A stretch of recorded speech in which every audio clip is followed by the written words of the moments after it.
السلام عليكم. أعوذ بالله من الشيطان الرجيم. بسم الله الرحمن الرحيم. الحمد لله رب العالمين والعاقبة للمتقين. الصلاة والسلام على سيدنا مولانا محمد خاتم الأنبياء ومن بشرة ابن حكيم وعلى آله الطيبين الطاهرين وأصحابه أجمعين. വേദിയിലിരിക്കുന്ന ഉസ്താദുമാരെ, സദസ്സിലെ സഹൃദയരായ വിദ്യാർത്ഥി സുഹൃത്തുക്കളെ, ഇവിടെ നടന്ന മത്സരങ്ങളിൽ വിജയിച്ചവരെ അഭിനന്ദിക്കുന്നു. ഈ പരിപാടിയുടെ ഉദ്ദേശ്യം എന്താണെന്ന് ഇവിടെ ഉദ്ഘാടന പ്രസംഗത്തിൽ വളരെ അടിവരയിട്ടുകൊണ്ട് ബഹുമാനപ്പെട്ട ഉസ്താദ് അവറുകൾ നിങ്ങളോട് പറയുകയുണ്ടായി. വിദ്യാർത്ഥികളുടെ കലാപരമായ കഴിവുകൾ വികസിപ്പിക്കുക, അത് കണ്ടെത്തിയിട്ട് വികസിപ്പിക്കുക. സാധാരണ രീതിയിൽ ഓരോരുത്തർക്കും അവരുടെ കഴിവ് വളരെ ശക്തമാണെങ്കിൽ അത് കണ്ടെത്തേണ്ട ആവശ്യം ഉണ്ടാവില്ല. അത്തരം കഴിവുകൾ ഓവർഫ്ലോ ചെയ്യും, പുറത്തേക്ക് വരും. ആരും കണ്ടെത്താൻ ശ്രമിക്കേണ്ട ആവശ്യം ഉണ്ടാവില്ല. വേർഡ്സ്വർത്ത് അല്ലെ, ലോകത്തെ ഏറ്റവും പ്രസിദ്ധനായ ഇംഗ്ലീഷ് സാഹിത്യകാരനാണ് വേർഡ്സ്വർത്ത് വളരെ കുട്ടിയുടെ സമയത്ത് തന്നെ 5 വയസ്സാവുമ്പോ തന്നെ കവിതയൊക്കെ എഴുതിയിരുന്നു. 5 വയസ്സുള്ളപ്പോ തന്നെ കുട്ടി നോട്ട് പുസ്തകത്തിൽ നിറച്ച് കവിത എഴുതും. അപ്പൊ സ്കൂൾക്ക് നോട്ട് പുസ്തകം വാങ്ങിക്കൊടുത്ത ഒരാഴ്ചക്ക് കഴിയില്ല. അങ്ങനെ അച്ഛന് ദേഷ്യം പിടിച്ചിട്ട്, അച്ഛനിത് കവിത ഒന്നും എന്താണെന്ന് അറിയില്ല. അപ്പൊ കുട്ടി ആകെ നോട്ട് പുസ്തകത്തിൽ കുത്തിയരച്ച മാതിരിയാ മൂപ്പർക്ക് തോന്നിയത്. അതിൽ കുട്ടിനെ പിടിച്ചിട്ട് രണ്ടാൾ പൊടിച്ചിട്ട് പറഞ്ഞു, ഒരു നോട്ട് പുസ്തകം വാങ്ങിത്തന്ന ഒരാഴ്ചക്ക് തയ്യല, ഇവിടുന്ന് അത് ഇത്ര ആഴ്ചക്ക് എനിക്ക് നോട്ട് പുസ്തകം വാങ്ങിത്തരാന്. അടി കിട്ടിയ ഉടനെ കുട്ടി, papa mama beat me not poetry shall I never write. അച്ഛ അമ്മേ തല്ലല്ലേ, കവിത നിർത്താൻ കൊണ്ട് പറ്റൂല. ആ കവിതയെ വന്നു. കുട്ടിക്ക് തല്ലിട്ടിയ സമയത്ത് കണ്ണീരും അല്ല വേദനയല്ല വരുന്നത്, കവിതയെ വരുന്നത്. കാരണം എന്താ വെച്ചാൽ അത്രമാത്രം ഉള്ളിലുള്ളത് കൊണ്ടേ. അദ്ദേഹമാണ് പിന്നെ ലോകപ്രസിദ്ധനായ റൊമാന്റിക്, ഇംഗ്ലീഷ് സാഹിത്യത്തിൽ റൊമാന്റിക് പ്രസ്ഥാനത്തിന്റെയൊക്കെ ആചാര്യനായിട്ട് അറിയപ്പെട്ട വേർഡ്സ്വർത്ത്. അപ്പൊ ചിലരെ സംബന്ധിച്ചിടത്തോളം ഉള്ളിൽ നിറഞ്ഞു നിൽക്കും, സാഹിത്യവും കലയൊക്കെ നിറഞ്ഞു നിൽക്കും. അങ്ങനെ നിറഞ്ഞു നിൽക്കുമ്പോ അവര് അത് തടുക്കാൻ കഴിയൂല, എന്തായാലും തടുക്കാൻ കഴിയൂല. അതേസമയത്ത് ഇത്തരത്തിലുള്ള കഴിവൊന്നും ഇല്ലെങ്കിൽ, ചിലപ്പോൾ കുറച്ചൊക്കെ ഉള്ളുവെങ്കിൽ അതാണ് കണ്ടെത്തേണ്ടി വരിക.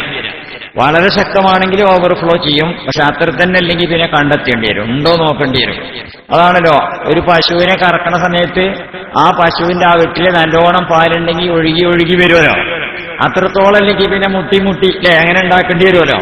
അതേപോലെ തന്നെ കണ്ടെത്താൻ വേണ്ടിയിട്ട് മുട്ടേണ്ടി വരും. അപ്പൊ അതാണ് ഇത്തരത്തിലുള്ള സന്ദർഭങ്ങളിലൊക്കെ ഏറ്റവും കൂടുതലായിട്ട് ചെയ്യേണ്ടതാണ്. ഇതിനുള്ള അവസരങ്ങൾ വിദ്യാർത്ഥികളുടെ ഉള്ളിൽ കഴിവുണ്ടോ നോക്കുക, ആരാഞ്ഞു നോക്കേണ്ടി വരും. നമുക്കൊക്കെ ഉണ്ടാവും കഴിവ്, പക്ഷെ ഈ കഴിവുകളൊക്കെ ആരാഞ്ഞു നോക്കണം, അന്വേഷിച്ച് നോക്കണം. ഞാൻ ആദ്യമായിട്ട് കവിത എഴുതുന്നത്, ആദ്യമായി മലയാളത്തിൽ കവിത എഴുതുന്നത് ഒരു അക്ഷരശ്ലോക മത്സരത്തിൽ പങ്കെടുത്തപ്പോഴാണ്. അക്ഷരശ്ലോക മത്സരത്തിൽ പങ്കെടുത്തിട്ട് ചങ്ങമ്പുഴ കൃഷ്ണപിള്ളയുടെ ഒരു കവിത ചൊല്ലി. ഓടക്കാറൊത്തൊര കോമളാവേണിയിൽ ചൂടിയ ചെമ്പകപ്പൂവിൽ നിന്നും ഒറ്റക്കൊരു കൊച്ചിതേളു തന്നാൽ മതി, മുറ്റും കൃതാർത്ഥനായി ഞാൻ മടങ്ങാം. 2-3 പ്രാവശ്യം ചൊല്ലിയിട്ട് പിന്നെ അതിന്റെ അപ്പുറം വരുന്നില്ല, മറന്നീന്നു. അപ്പൊ 3 പ്രാവശ്യം ചൊല്ലിയിട്ട് വീണ്ടും ചൊല്ലി നോക്കി. ഓടക്കാറൊത്തൊര കോമളാവേണിയിൽ ചൂടിയ ചെമ്പകപ്പൂവിൽ നിന്നും ഒറ്റക്കൊരു കൊച്ചിതേളു തന്നാൽ മതി, മുറ്റും കൃതാർത്ഥനായി ഞാൻ മടങ്ങാം. മുത്തുമണികൾ പോൽ വെട്ടിത്തിളങ്ങുമാ കണ്ണീർ കണങ്ങളിൽ നിന്നൊരെണ്ണം, ദാഹിച്ചു ശുഷ്കിച്ച ചുണ്ടിൽ പകർന്നാലും ദാഹം ശമിപ്പിച്ചു ഞാൻ മടങ്ങാം. ഈ രണ്ടാമത് ചൊല്ലിയത് ഇന്റതാണ്, അപ്പോ വന്നതാണ്. അത് ചങ്ങമ്പുഴ കൃഷ്ണപിള്ളയുടെ കവിതയുടെ തുടർച്ചയാണെന്ന് തെറ്റിദ്ധരിച്ചിട്ട് ജഡ്ജസ് എനിക്ക് മാർക്കൂട്ടും സമ്മാനവും കിട്ടി. അപ്പൊ എന്തേ ഇവിടെ സംഭവിച്ചത്? ഞാൻ കുടുങ്ങിയപ്പോ അല്ലെ ആരാഞ്ഞു നോക്കി, എന്റെ ഉള്ളിലുണ്ടോ നോക്കി. അപ്പോ കവിത്വത്തിന്റെ ഒരു അല്പമൊക്കെ ഇങ്ങനെ ഉള്ളിലുള്ളതുകൊണ്ട്, തീരല്ലേ കഴിയൂല, കുറച്ചൊക്കെ ഇങ്ങനെ ഉള്ളതുകൊണ്ട് ഞാനിങ്ങനെ അന്വേഷിച്ച് തെരഞ്ഞു നോക്കിയപ്പോ ഇങ്ങോട്ട് വന്നു. ജീവിതത്തിൽ ആദ്യമായിട്ട് മലയാളത്തിൽ കവിത എഴുതുന്നത് അങ്ങനെയാണ്, ആ ഇടക്ക് വന്ന വരിയാണ്. അപ്പൊ അതേപോലെ നമ്മുടെ ഉള്ളിലുള്ള കഴിവുകളെ അന്വേഷിച്ച് കണ്ടെത്തുമ്പോഴാണ് പിന്നെ അപ്പോ ഇല്ലെങ്കിൽ ഇപ്പോ ഒരു പേർഷ്യൻ ചക്രവർത്തി, ഒരു പേർഷ്യൻ രാജാവ്, അയാൾക്ക് കവിത എഴുതാൻ ഭയങ്കര മോഹം. കാജാർ രാജവംശത്തിലെ രാജാവ്, അദ്ദേഹത്തിന് കവിത എഴുതാൻ ഭയങ്കര പൂതി. അതിലിങ്ങനെ പെന്നും കടലാസിൽ ഇരുന്ന് നേരം വെളുത്ത് വൈകുന്നേരമോളം ഇരുന്ന് നോക്കി. ഇരുന്നിട്ട് വരണ്ടേ, അവസാനം വന്നു ദർജഹൻ ചു ഹുസ്ന യൂസുഫ് കസ്നദീദ്, ദർജഹൻ ചു ഹുസ്ന യൂസുഫ് കസ്നദീദ്. പിന്നെ വരുന്നില്ല.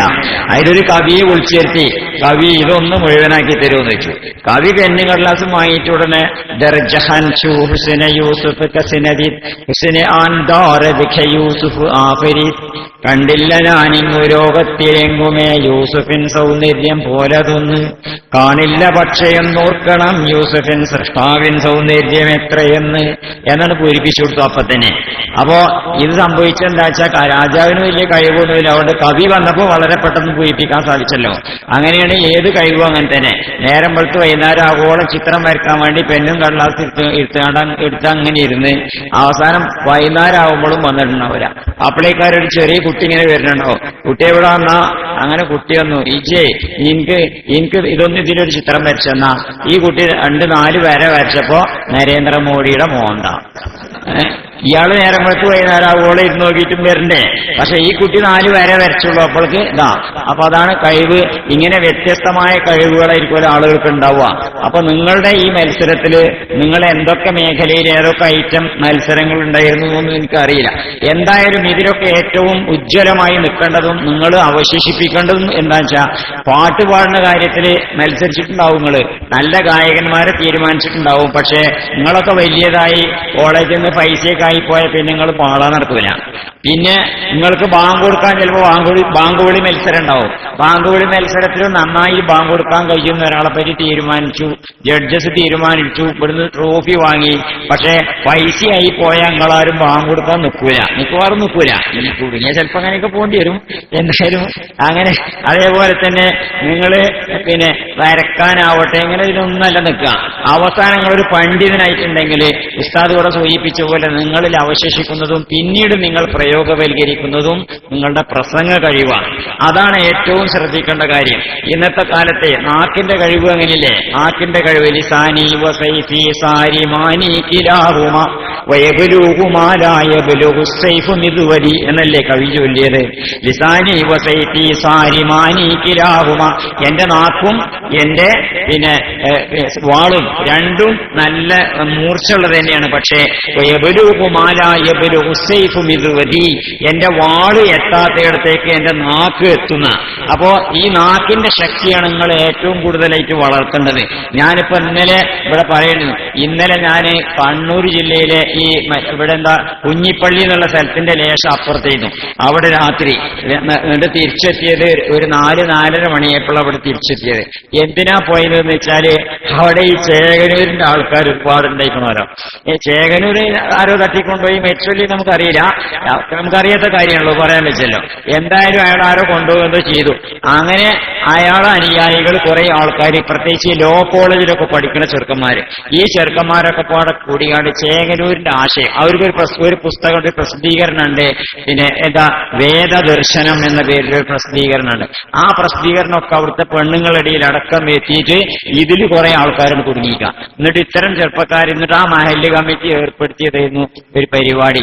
ഈ ചേകനൂരിന്റെ ആൾക്കാരുടെ വാദങ്ങളൊക്കെ ഇങ്ങനെ പറയാൻ വേണ്ടി, അതിന് മറുപടിയൊക്കെ പറയാൻ വേണ്ടി വിളിച്ചത് തന്നെ. ഏതായാലും ഞാൻ പോയി ചെന്നിട്ട് എന്തൊക്കെ ഇപ്പോൾ ഒരു പുതിയതായിട്ട് പറയുന്നത് നമുക്ക് അറിയില്ലല്ലോ. അവിടുത്തെ ആൾക്കാർക്ക് വിളിച്ചിട്ട് ഏതായാലും ചെന്നപ്പോ ഈ പ്രസിദ്ധീകരണത്തിന്റെ ഒരു കോപ്പി എനിക്ക് തന്നു. എന്നിട്ട് ഞാൻ അവിടെ പ്രസംഗിച്ചു. ഞാൻ തുടക്കത്തിൽ തന്നെ ഞാൻ പറഞ്ഞെന്താ വെച്ചാല്, പിന്നെ ചേകനൂർ മൗലവിന്റെ ഏറ്റവും വലിയ വാദം വെച്ചാൽ എന്റെ അടുത്ത് മുമ്പ് ഒരാൾ വന്നിരുന്നു, ഒരു ചങ്ങായി വന്നിരുന്നു എന്റെ അടുത്ത്.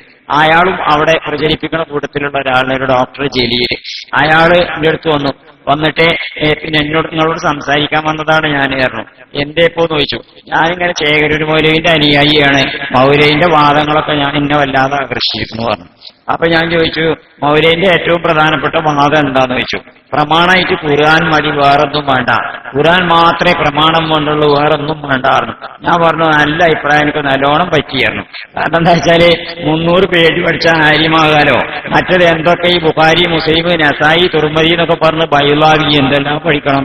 ഒരാളൊരു ഫൈസി ആയി കിട്ടണമെങ്കിൽ എത്ര പഠിക്കണം, ഒരാളൊരു ദാരിമയായി കിട്ടണമെങ്കിൽ എത്ര പഠിക്കണം, ഒരു പണ്ഡിതനാവാൻ എത്ര പഠിക്കണം. അതേ സമയത്ത് 300 പേജ് പഠിച്ചാൽ മതി മതിയല്ലോ. അപ്പോ നല്ല ആശയം എനിക്ക് നല്ലോണം പറ്റിയായിരുന്നു. അപ്പൊ ഈ ആശയങ്ങൾക്ക് എവിടെ കിട്ടിയത് ചോദിച്ചു. അത് ഖുർആനിൽ തന്നെ കിട്ടിയതായിരുന്നു. ആയിക്കോട്ടെ, ഖുർആനിൽ ഈ ആശയം എന്നുണ്ട് ഇതിൽ ചോദിച്ചു. എന്നുണ്ട്, ഖുർആൻ അവതരിച്ചത് മുതൽക്കേ അല്ലേ ഉണ്ട്. അവസാനം ശേഖരൻ മൗലവി പറഞ്ഞ് മനസ്സിലാക്കി തന്നപ്പോഴല്ലേ നിങ്ങൾക്ക് മനസ്സിലായത് എന്ന് ചോദിച്ചു. മൗലവി പറഞ്ഞപ്പോഴാണ് മനസ്സിലായത് പറഞ്ഞു. അപ്പൊ ഖുർആൻ മനസ്സിലാക്കാൻ ഖുർആനും ശേഖരൻ മൗലവിയും വേണ്ടേന്ന് വെച്ചു. അപ്പൊ ഖുർആനും മൗലവി പറഞ്ഞപ്പോഴല്ലേ മനസ്സിലായി. അപ്പൊ ഖുർആൻ മനസ്സിലാക്കാൻ മൗലവി ഖുർആൻ മാത്രം പോരാ, ഖുർആനും ശേഖരൻ മൗലവിയും വേണം. അപ്പൊ അടുത്ത ചോദ്യം, ഖുർആൻ മനസ്സിലാക്കാൻ ഖുർആനും ശേഖരൻ മൗലവിയാ നല്ലത്, ഖുർആനും മുഹമ്മദ് നബിയാ നല്ലത് എന്നുള്ളതാണ്. നമ്മളെ അഭിപ്രായം മുഹമ്മദ് നബിക്കാരൻ നല്ലതെന്നാണ്. നിങ്ങൾക്ക് വേണമെങ്കിൽ ശേഖരൻ മൗലവിയാന്ന് വിശ്വസിച്ചോളിന്നായിരുന്നു. അപ്പൊ ഞാന് ഇത് അതോടുകൂടി പിന്നെ അയാൾക്ക് ഒന്നും പറയണ്ടായില്ല. അപ്പൊ ഞാൻ ഇങ്ങനെ എന്റെ പ്രസംഗം ഇന്നലെ തുടങ്ങി. അങ്ങനെ 1-2 മണിക്കൂർ പ്രസംഗിച്ചു. അവര് ചോദ്യം ചോദിക്കുന്നൊക്കെ നേരത്തെ കമ്മിറ്റിക്കാരെ ഭീഷണിപ്പെടുത്തി എന്ന് പറഞ്ഞു. അങ്ങനെ ചോദ്യം എഴുതി തരും എന്ന് പറഞ്ഞു. ചോദ്യം നേർക്ക് നേരെ ചോദിക്കുന്നൊക്കെ പറഞ്ഞിരുന്നു. പ്രസംഗം 2 മണിക്കൂർ കഴിഞ്ഞതിന് ശേഷം പിന്നെ ആരും ചോദിച്ചില്ല, ഒന്നും ചോദിച്ചില്ല, എഴുതി തന്നതുമില്ല. അത് പറയാൻ കാരണം എന്താ വെച്ചാൽ എന്റെ പോയിച്ച പറയാൻ വേണ്ടിയിട്ടല്ല. ഞാൻ പോയി പ്രസംഗിച്ച് ഇങ്ങനെ ജയിച്ചു പോന്നു, ജേതാവായി പോന്നു എന്ന് പറയാനല്ല. പിന്നെ നിങ്ങള് ഇന്നത്തെ കാലഘട്ടത്തിൽ ഇങ്ങനെ പല ഹലാക്കും ലോകത്തും ഇങ്ങനെ വരിക. ഇതിനൊക്കെ ശരിക്കും മനസ്സിലാക്കിയിട്ട് നന്നായിട്ട് അതിനെ ഡിഫെൻഡ് ചെയ്യാനേ, അതിനെ നന്നായിട്ട് മറുപടി കൊടുക്കാനുള്ള നാക്കാണ് നിങ്ങൾ ഏറ്റവും ശക്തിപ്പെടുത്തേണ്ടത്. അതിനാണ് മൂർച്ച കൂട്ടേണ്ടത്. അതുകൊണ്ട് പ്രസംഗ മത്സരം, പ്രസംഗത്തിന് ഏറ്റവും കൂടുതൽ ഉസ്താദ് പറഞ്ഞ പോലെ വാഴാണെങ്കിൽ അത് ജനങ്ങളെ ഉപദേശിച്ച് നന്നാക്കാൻ പറ്റും. പക്ഷേ പിന്നെ ഈ പ്രസംഗം എന്ന് പറയുമ്പോൾ അതുപോലെ ഈ നന്നായിട്ട് സംസാരിച്ചിട്ട് കാര്യങ്ങളൊക്കെ നന്നായിട്ട് അവതരിപ്പിക്കാൻ പറ്റുക. വിശ്വാസത്തിൽ നിന്ന് തന്നെ തലമുറ വ്യതിചരിച്ചു പോകുക. നമ്മളെ കോളേജിൽ നജാത്ത് സയൻസ് കോളേജിൽ MA ക്ലാസ് എടുക്കുകയാണ് ഒരു കഴിഞ്ഞ ആഴ്ചയിൽ. അങ്ങനെ ഞാന് പിന്നെ നെഹ്റുവിന്റെ ഒരു പാഠം പഠിപ്പിക്കണം. പുസ്തകത്തിലുണ്ടായ പിന്നെ നമ്മൾ പഠിപ്പിക്കണമല്ലോ. മൈ ഫിലോസഫി ഓഫ് ലൈഫ് എന്ന, എന്റെ ജീവിതത്തിന്റെ ഫിലോസഫി എന്നാണ്. അതിൽ അദ്ദേഹം നിരീശ്വരവാദിയാണ്. ജവഹർലാൽ നെഹ്റു നിരീശ്വരവാദിയായിരുന്നല്ലോ, അദ്ദേഹം ഈശ്വര വിശ്വാസിയല്ലായിരുന്നു. അദ്ദേഹത്തിന്റെ നിരീശ്വരവാദം സമർത്ഥിക്കുന്ന ഒരു ലേഖനമാണ്. അതാട്ടോ ഞാൻ പഠിപ്പിക്കേണ്ടിയിരുന്നത്. കുട്ടികൾക്ക് ഇത് പഠിപ്പിക്കണ കൂട്ടത്തില് നെഹ്റു പറയാണ്, ഞാൻ പിന്നെ ദൈവവിശ്വാസികൾ ദൈവം ഉണ്ട് എന്ന് വിശ്വസിക്കുന്നത് കോസ് ആൻഡ് ഇഫക്റ്റ് എന്ന് പറഞ്ഞാല് കാര്യകാരണ സിദ്ധാന്തത്തെ അടിസ്ഥാനപ്പെടുത്തിയിട്ടാണ്. പ്രപഞ്ചം ഉണ്ടാവണമെങ്കിൽ പ്രപഞ്ചമുണ്ട്, അപ്പൊ പ്രപഞ്ചമുള്ള സ്ഥിതിക്ക് ദൈവം ഉണ്ടാവണം. അപ്പൊ ഒരു കാര്യം ഉണ്ടാകുമ്പോൾ കാരണം ഉണ്ടാവണം. കാരണം ഇല്ലെങ്കിൽ കാര്യം ഉണ്ടാവില്ല. ആ കാരണമുണ്ടെങ്കിൽ അതേ കാര്യമേ ഉണ്ടാവൂ. ആ കാര്യം ഉണ്ടാവണമെങ്കിൽ ആ കാരണം ഉണ്ടായിരിക്കണം എന്നൊക്കെയാണല്ലോ കാര്യകാരണ സിദ്ധാന്തം എന്ന് പറഞ്ഞാല്. അപ്പൊ ഈ കാര്യകാരണ സിദ്ധാന്തത്തിൽ വിശ്വസിക്കുമ്പോ പിന്നെ അബ്സല്യൂട്ട് ആയിട്ടുള്ള പരമമായ ഒരു കാരണത്തിലേക്ക് എത്തിച്ചേരും. ആ പരമമായ കാരണത്തിനും ഇതേ തത്വം വെച്ചുകൊണ്ട് തന്നെ കാരണം വേണ്ടേ എന്നാണ് നെഹ്റു ചോദിക്കുന്നത്. ഇതിന് ഉത്തരം കിട്ടാതെ ഇങ്ങനെ ദൈവത്തിൽ വിശ്വസിക്കാമെന്ന് നെഹ്റു ചോദിക്കുന്നത്. അപ്പോ ഇതന്നെയാണ് ഇപ്പൊ നിരീശ്വരവാദികളൊക്കെ ഇപ്പോ ബർട്രാൻഡ് റസ്സൽ അദ്ദേഹത്തിന്റെ why I am not a Christian, എന്തുകൊണ്ട് ഞാനൊരു ക്രിസ്ത്യൻ അല്ല എന്നുള്ള പുസ്തകമുണ്ട് ഇദ്ദേഹത്തിന്റെ. ആ പുസ്തകത്തിൽ അദ്ദേഹം ചോദിക്കണ ചോദ്യം തന്നെ, ഈ ചോദ്യത്തിന്റെ ഉത്തരം കിട്ടിയാൽ ഞാൻ ദൈവത്തിൽ വിശ്വസിച്ചോളാം. അവസാനം അദ്ദേഹം മരണത്തിന്റെ തൊട്ട് മുമ്പായിട്ട് എഴുതിയൊരു പുസ്തകമുണ്ട്, അണാമഡ് വിക്ടറി എന്ന് പറഞ്ഞിട്ട്, നിരായുധ സമരം, ആ വിജയം. ആ പുസ്തകത്തിൽ അദ്ദേഹം ദൈവത്തെ നിഷേധിച്ചുകൊണ്ട് അന്വേഷണത്തെ അതിർത്തി നിശ്ചയിക്കരുത്, അതുകൊണ്ട് വീണ്ടും വീണ്ടും അന്വേഷിക്കണം എന്നൊക്കെ അവസാനം അദ്ദേഹം ഈ ജീവിത സായാഹ്നത്തിൽ എഴുതിയ പുസ്തകത്തിൽ പറഞ്ഞു. അപ്പൊ അതുകൊണ്ട് ഈ പുസ്തകത്തില് നെഹ്റു ചോദിക്കണ ഈ ചോദ്യം ഞാൻ കുട്ടികളോട് ചോദിച്ചു. നിങ്ങളൊക്കെ ഇപ്പൊ ദൈവവിശ്വാസികളാണല്ലോ, ഹിന്ദു കുട്ടികളുണ്ട്, മുസ്ലിം കുട്ടികളുണ്ട്, ക്രിസ്ത്യാനി കുട്ടികളുണ്ട്, ഒക്കെ ഉണ്ട്. ഏതായാലും ഒക്കെ നോക്കാനായിട്ട് കുട്ടികളുണ്ട്, കൂറിട്ട കുട്ടികളുടെ ഒക്കെ ഉണ്ട്. അപ്പൊ കുട്ടികളോട് ചോദിച്ചു, കുട്ടികളെ നിങ്ങളൊക്കെ ഇപ്പൊ MA പഠിക്കുമ്പോൾ കുറച്ചൊക്കെ മുതിർന്ന കുട്ടികളല്ലേ, നിങ്ങളൊക്കെ ദൈവവിശ്വാസികളാണല്ലോ, നിങ്ങൾക്ക് ഈ ചോദ്യത്തിനുള്ള ഉത്തരം എന്താണെന്ന് ചോദിച്ചു. നമ്മളെ ക്ലാസ്സിലുള്ള കുട്ടികളോട് ചോദിക്കുകയാണ്. മുസ്ലിം കുട്ടികളുണ്ട് കൂട്ടത്തില് 10, 21, 22 വയസ്സായിട്ടുള്ള കുട്ടികളല്ലേ, നിങ്ങൾ ദൈവവിശ്വാസികളാണല്ലോ, നിങ്ങൾ നോക്കാനായിട്ട് ഇരിക്കണ്ടല്ലോ, നിങ്ങൾ നിസ്കരിച്ചവരൊക്കെ ഉണ്ടല്ലോ, നിങ്ങൾക്ക് ഈ ചോദ്യത്തിനുള്ള ഉത്തരം എന്താന്ന് പറഞ്ഞാണ് പറഞ്ഞു. ആർക്കും ഉത്തരം പറയാൻ നിശ്ചയമില്ല. അപ്പൊ ഞാൻ ചോദിച്ചിരുന്ന ഈ പരിപാടി നിർത്തികളി, നീ നിസ്കാരമൊക്കെ നിർത്തിക്കളി, കാരണം വിശ്വാസം ഇല്ലാതെ പിന്നെ നിസ്കാരം, നിങ്ങളെ നിസ്കാരം ഇനി അമ്പലത്തിൽ പോകൊക്കെ നിർത്തിക്കൊള്ളുകൊണ്ട്, പൂജ എന്ത് പൂജ വിശ്വാസമില്ലാതെ, പിന്നെ നിങ്ങൾ ചർച്ചിൽ പോകണമൊക്കെ നിർത്തിക്കൊള്ളുകൊണ്ട്, എന്ത് ചർച്ച പിന്നെ വിശ്വാസമില്ലാതെ നിങ്ങൾക്ക് ദൃഢവിശ്വാസമില്ലല്ലോ. അപ്പൊ അതുകൊണ്ട് എന്താണ് നിങ്ങൾ ഈ ചോദ്യത്തിന്റെ ഉത്തരം? ഇല്ലെങ്കിൽ നിങ്ങൾ പെരി പോയിട്ട് നാളെ വരുമ്പോ പറഞ്ഞു തരണം. നിങ്ങളെ വാപ്പാരോട്, ഉമ്മാരോട്, അച്ഛന്മാരോട്, അമ്മമാരോടൊക്കെ ചോദിച്ചിട്ട് നാളെ പറഞ്ഞു തരണം എന്ന് പറഞ്ഞു. പിറ്റേ ദിവസം പറഞ്ഞപ്പോ കുട്ടികൾ പറഞ്ഞു, സർ ഞങ്ങളെ ചീത്ത പറഞ്ഞിട്ട് പറഞ്ഞു. എനിക്കത് വിശ്വസിച്ചാൽ പോരെ, ചോദ്യം ചെയ്യാൻ വന്നിക്കാന്നൊക്കെ പറഞ്ഞാൽ ചീത്ത പറഞ്ഞു തരീന്നൊക്കെ. അപ്പൊ അതിന്റെ ഉത്തരം പറയാൻ നിശ്ചയമല്ലോ ഓർക്കും. അപ്പൊ ഞാൻ പറഞ്ഞെന്താ വെച്ചാല്, വിശ്വാസം ഉണ്ടാകുമ്പോ ആ വിശ്വാസത്തിന് അതിന്റെ അതിൻ്റെതായ റീസൺ, അതിൻ്റെതായ ലോജിക്കൽ ബേസ് ഉണ്ടാവണ്ടേ. അപ്പൊ അങ്ങനെ ഇത്തരത്തിലുള്ള ചോദ്യങ്ങൾ ഉന്നയിച്ചുകൊണ്ട് നിരീശ്വരവാദികള്, യുക്തിവാദികള്, അതേപോലെ തന്നെ ഇന്ന് ഏറ്റവും കൂടുതൽ വളർന്ന് ശക്തിപ്പെട്ടുകൊണ്ടിരിക്കുകയാണ്. ഈ മർക്കദുൽ ബിഷാറയുടെ പെന്നാള് നമ്മളെ ഇബാദിന്റെ ഒരു നേതാവിനോട് പറഞ്ഞു, മർക്കദുൽ ബിഷാറയുടെ പ്രവർത്തനം വളരെ ശക്തിപ്പെട്ടുകൊണ്ട് മഞ്ചേരിയിലെ മർക്കദുൽ ബിഷാറ അറിയാൻ നിങ്ങൾ ഫാദർ അലി അദ്ദേഹത്തിന്റെ മർക്കദുൽ ബിഷാറ വളരെ ശക്തമായി പ്രവർത്തിച്ചുകൊണ്ടിരിക്കുക. എത്രയോ ചെറുപ്പക്കാര് മാമോദീസം മുക്കാൻ വേണ്ടിയിട്ട് 10-20 മുസ്ലിം ചെറുപ്പക്കാര്, ആ കൂട്ടത്തിൽ പൈസിമാരും ഉണ്ടത്രേ. അദ്ദേഹം പറയാണ്, എന്നോട് ഇബാദിന്റെ ഒരു നേതാവ് പറഞ്ഞതാണ്, പൈസിമാർ പോലും ഉണ്ടത്രേ. എന്താ കാരണം എന്ന് വെച്ചാൽ നേഹവും ചെറുപ്പൊക്കെ കാണിച്ചു കൊടുത്തുകൊണ്ടേ പിന്നെ നല്ലോണം വളരെ ഡീപ്പായിട്ട് മനസ്സിലാക്കും പഠിക്കും ചെയ്യാതിരുന്നിട്ടുണ്ടെങ്കിൽ സംശയം ഉണ്ടാവൂലേ. ഉദാഹരണം പറഞ്ഞാല് പരിശുദ്ധ ഖുർആനിലെ ഇസ്നാ അശറന്റെ ശേഷം മുഫറദല്ലേ പാട് തമ്മീസായിട്ടേ. അപ്പൊ അതേ സമയത്ത് ഇസ്നൈ അശറ അസുബാത്ത് ഖുർആനിൽ ജമ്മു ഉപയോഗിച്ചിട്ടില്ലേ? ആ ഇസ്നാശറ പറഞ്ഞതിന്റെ ശേഷം പിന്നെ മുഫറദല്ലേ തമ്മീസായിട്ട് വരേണ്ടത്. അതേ സമയത്ത് ഖുർആനില് ഇസ്നൈഅശറ അസുബാത്ത് എന്ന് ഉപയോഗിച്ചിട്ടില്ലേ? ഇയാൾ ചോദിക്കുകയാണ്, അലവി ചോദിക്കുകയാണ് ഉസ്താദുമാരോട്, മൂല്യമാര് പൈസിമാരോടൊക്കെ ചോദിക്കുക. ആ പോലിങ്ങനെ അന്തം വിട്ടുകാണ്ട് ഇങ്ങനെ സംശയം ജനിപ്പിച്ചുകാണ്ട് അവരെ വിശ്വാസത്തിൽ നിന്ന് വ്യതിചലിപ്പിച്ച് 10-20 ചെറുപ്പക്കാരെ പിന്നെ മാമോദീസം മുക്കാൻ വേണ്ടി നിൽക്കുന്നുണ്ട് എന്നൊക്കെ ആ ഇബാദിന്റെ ഒരു പ്രവർത്തകൻ എന്നോട് പറഞ്ഞു. അപ്പൊ ഞാൻ അത് പറയാൻ കാരണം എന്താ വെച്ചാൽ ഇത്തരത്തിലുള്ള ഭയങ്കര ത്രെറ്റുകൾ, ഭയങ്കര ഭീഷണികള് നമ്മൾ നേരിടേണ്ടി വരുന്നുണ്ട്. അതിനൊക്കെ ഉള്ള ആയുധം, അതിനൊക്കെ നേരിടാൻ ആവശ്യമായിട്ടുള്ള നിങ്ങളെ പോരാട്ടം, ഇവിടെ നടന്ന പോരാട്ടം ഉണ്ടല്ലോ, സ്ട്രഗിള്, ആ സ്ട്രഗിള് ഇത്തരത്തിലുള്ള ആയുധങ്ങൾ നേടിയിട്ട് ഉള്ള സ്ട്രഗിള് നമ്മുടെ സമൂഹത്തിന്റെ മണ്ഡലത്തിലേക്ക് ഇറങ്ങുമ്പോൾ അവിടെ സ്ട്രഗിൾ ഉണ്ടാവും. ആ സ്ട്രഗിളിന് ഏറ്റവും കൂടുതൽ ശക്തമായിട്ട് നിങ്ങൾ ആർജിക്കേണ്ട ആയുധം എന്ന് പറഞ്ഞാൽ പ്രസംഗം തന്നെ. ആ പ്രസംഗത്തിലൂടെ നിങ്ങൾക്ക് ജനങ്ങൾക്ക് ഇത്തരം കാര്യങ്ങളൊക്കെ നന്നായിട്ട് സമർത്ഥിച്ചു കൊടുക്കാൻ, അവരുടെ വിശ്വാസത്തിന് ദൃഢത നൽകാൻ സാധിക്കും. അതുകൊണ്ട് അത്തരത്തിലുള്ള പ്രസംഗത്തിന്റെ പാഠവും എങ്ങനെ പ്രസംഗിച്ച് പഠിക്കാം, എങ്ങനെ നിങ്ങൾ പ്രസംഗിച്ചു പഠിച്ചു. ഉദാഹരണം പറഞ്ഞുതരാം. എങ്ങനെയാ വെച്ചാൽ ഇപ്പൊ ഒരു വിഷയം വന്നു, എന്ത് വിഷയം വന്നോട്ടെ, ആ വിഷയമായിട്ട് നമുക്ക് പ്രസംഗിക്കാൻ പറ്റണം. എങ്ങനെ പ്രസംഗിക്കാൻ പറ്റണം? ഞാൻ സാധാരണ പറയലുണ്ട്, പ്രസംഗിക്കാൻ പോണ സമയത്ത് നമ്മൾ പ്രസംഗിക്കാൻ പ്രിപ്പയർ ചെയ്യരുത് അറിയലുണ്ട്. ഞാൻ പറയണ എന്റെ ഒരു ഇത് പറയണേ, എല്ലാവരും പറഞ്ഞ ഈ കൊള്ളൊന്നുമില്ല, പ്രസംഗിക്കാൻ പോകുമ്പോൾ പ്രിപ്പയർ ചെയ്യണ ഞാൻ എതിരാന്ന് പറയലുണ്ട്. അതിന് കാരണം എന്താ വെച്ചാൽ നമ്മൾ പ്രസംഗിക്കാൻ വേണ്ടിയിട്ട് പ്രിപ്പയർ ചെയ്താല് നമുക്ക് അറിയാത്തത് വേറുള്ളവരോട് പറയാൻ വേണ്ടി പഠിക്കല്ലേ. പിന്നെ രണ്ടാമത് നമ്മൾ പ്രിപ്പയർ ചെയ്തിട്ടുണ്ടെങ്കിൽ നമ്മള് പ്രസംഗിക്കുന്ന സമയത്ത് ചിലപ്പോ നമ്മളെ മനസ്സിലിങ്ങനെ തപ്പിക്കൊണ്ടിരിക്കും. അപ്പൊ നമ്മൾ ഒഴുക്ക് നഷ്ടപ്പെടും. അപ്പൊ നേരത്തെ തന്നെ നമ്മൾ എപ്പോഴും സജ്ജരായിരിക്കണം. ഏത് വിഷയം വരുമ്പോൾ അതിനെപ്പറ്റി പ്രസംഗിക്കാനുള്ള സജ്ജീകരണം നമ്മൾ നേടിയിരിക്കണം. അപ്പോ സ്വയം സജ്ജരായിരിക്കണം എല്ലാ സമയത്തും. അങ്ങനെ പിന്നെ നമ്മുടെ പ്രസംഗത്തിന് ആവശ്യമായിട്ടുള്ള വിവരം, അതാണ് ഏറ്റവും പ്രധാനമായിട്ട്. നമ്മൾ പ്രസംഗിക്കാൻ അറിഞ്ഞാൽ പോരല്ലോ. പ്രസംഗിക്കാൻ ചില ഉസ്താദുകൂടെ സൂചിപ്പിക്കണ്ടായി വയലന്മാരും പ്രസംഗന്മാരുടെ സ്ഥിതി. റസൂലുള്ളാഹി സ്വല്ലല്ലാഹു അലൈഹി വസല്ലം തന്നെ പറഞ്ഞിട്ടുണ്ട്, പിന്നെ ഇദാ കസറ ഖുതബാവുക്കും വഖല്ല ഉലമാവുക്കും ഫന്തദിറു സാ. ഇദാ കസറ ഖുതബാവുക്കും വഖല്ല ഉലമാവുക്കും ഫന്തദിറു സാ. പ്രസംഗകന്മാർ അധികരിക്കുകയും വിവരസ്ഥര് കുറയും ചെയ്യാം. നമ്മൾ ജീവിക്കുന്ന കാലഘട്ടത്തിൽ ഒരു വലിയ പ്രതിഭാസമാണ്. പ്രസംഗകന്മാര് അധികരിക്കുകയും വിവരസ്ഥന്മാർ കുറയും ചെയ്യാം. അപ്പൊ പ്രസംഗിക്കുന്ന ആൾക്കാർ നല്ല പ്രസംഗകന്മാരുണ്ടാവും, പക്ഷെ വിവരം കുറവേക്കാൻ. രണ്ട് സംഗതി വേണം. നമുക്ക് പ്രസംഗിക്കാൻ വാചാലത നന്നായിട്ട് നമ്മൾ നേടിയെടുക്കുന്നതിന്റെ കൂടെ തന്നെ വിവരം ഉണ്ടാവണം, നല്ല അറിവുണ്ടായിരിക്കണം, എല്ലാ മേഖലയിലും വായന ഉണ്ടായിരിക്കണം. അത്തരത്തിലുള്ള കഴിവ് ആർജിക്കാൻ വേണ്ടി, പ്രസംഗത്തിലെ കഴിവ് ആർജിക്കാൻ വേണ്ടിയിട്ടാണ് ഈ വേദി നമ്മൾ ഏറ്റവും കൂടുതലായിട്ട് ഉപയോഗപ്പെടുത്തേണ്ടതെന്നാണ് ഞാൻ സൂചിപ്പിച്ചു വന്നത്. വിവരം ഉണ്ടായിരിക്കണം, പ്രസംഗം നല്ല വിജ്ഞാനപ്രദമായിരിക്കണം. ചില ആൾക്കാർക്ക് കുറെ വാചാലമായിട്ട് ഇങ്ങനെ പറയാൻ സാധിക്കും. അതേസമയത്ത് പറയണതൊക്കെ പറഞ്ഞു കഴിഞ്ഞതിന് ശേഷം എന്റെ ഇപ്പം ഉപരി പറഞ്ഞതെന്ന് ആലോചിച്ച കാര്യമായിട്ടൊന്നും ഉണ്ടാവില്ല. കാരണം അത് നല്ല വാചകടിക്കാൻ വയ്ക്കുന്ന ആൾക്കാരായിരിക്കും. വാഗ്ധോരണികൾ ഇങ്ങനെ വരും, തുടർച്ചയായിട്ട് ഇങ്ങനെ വരും.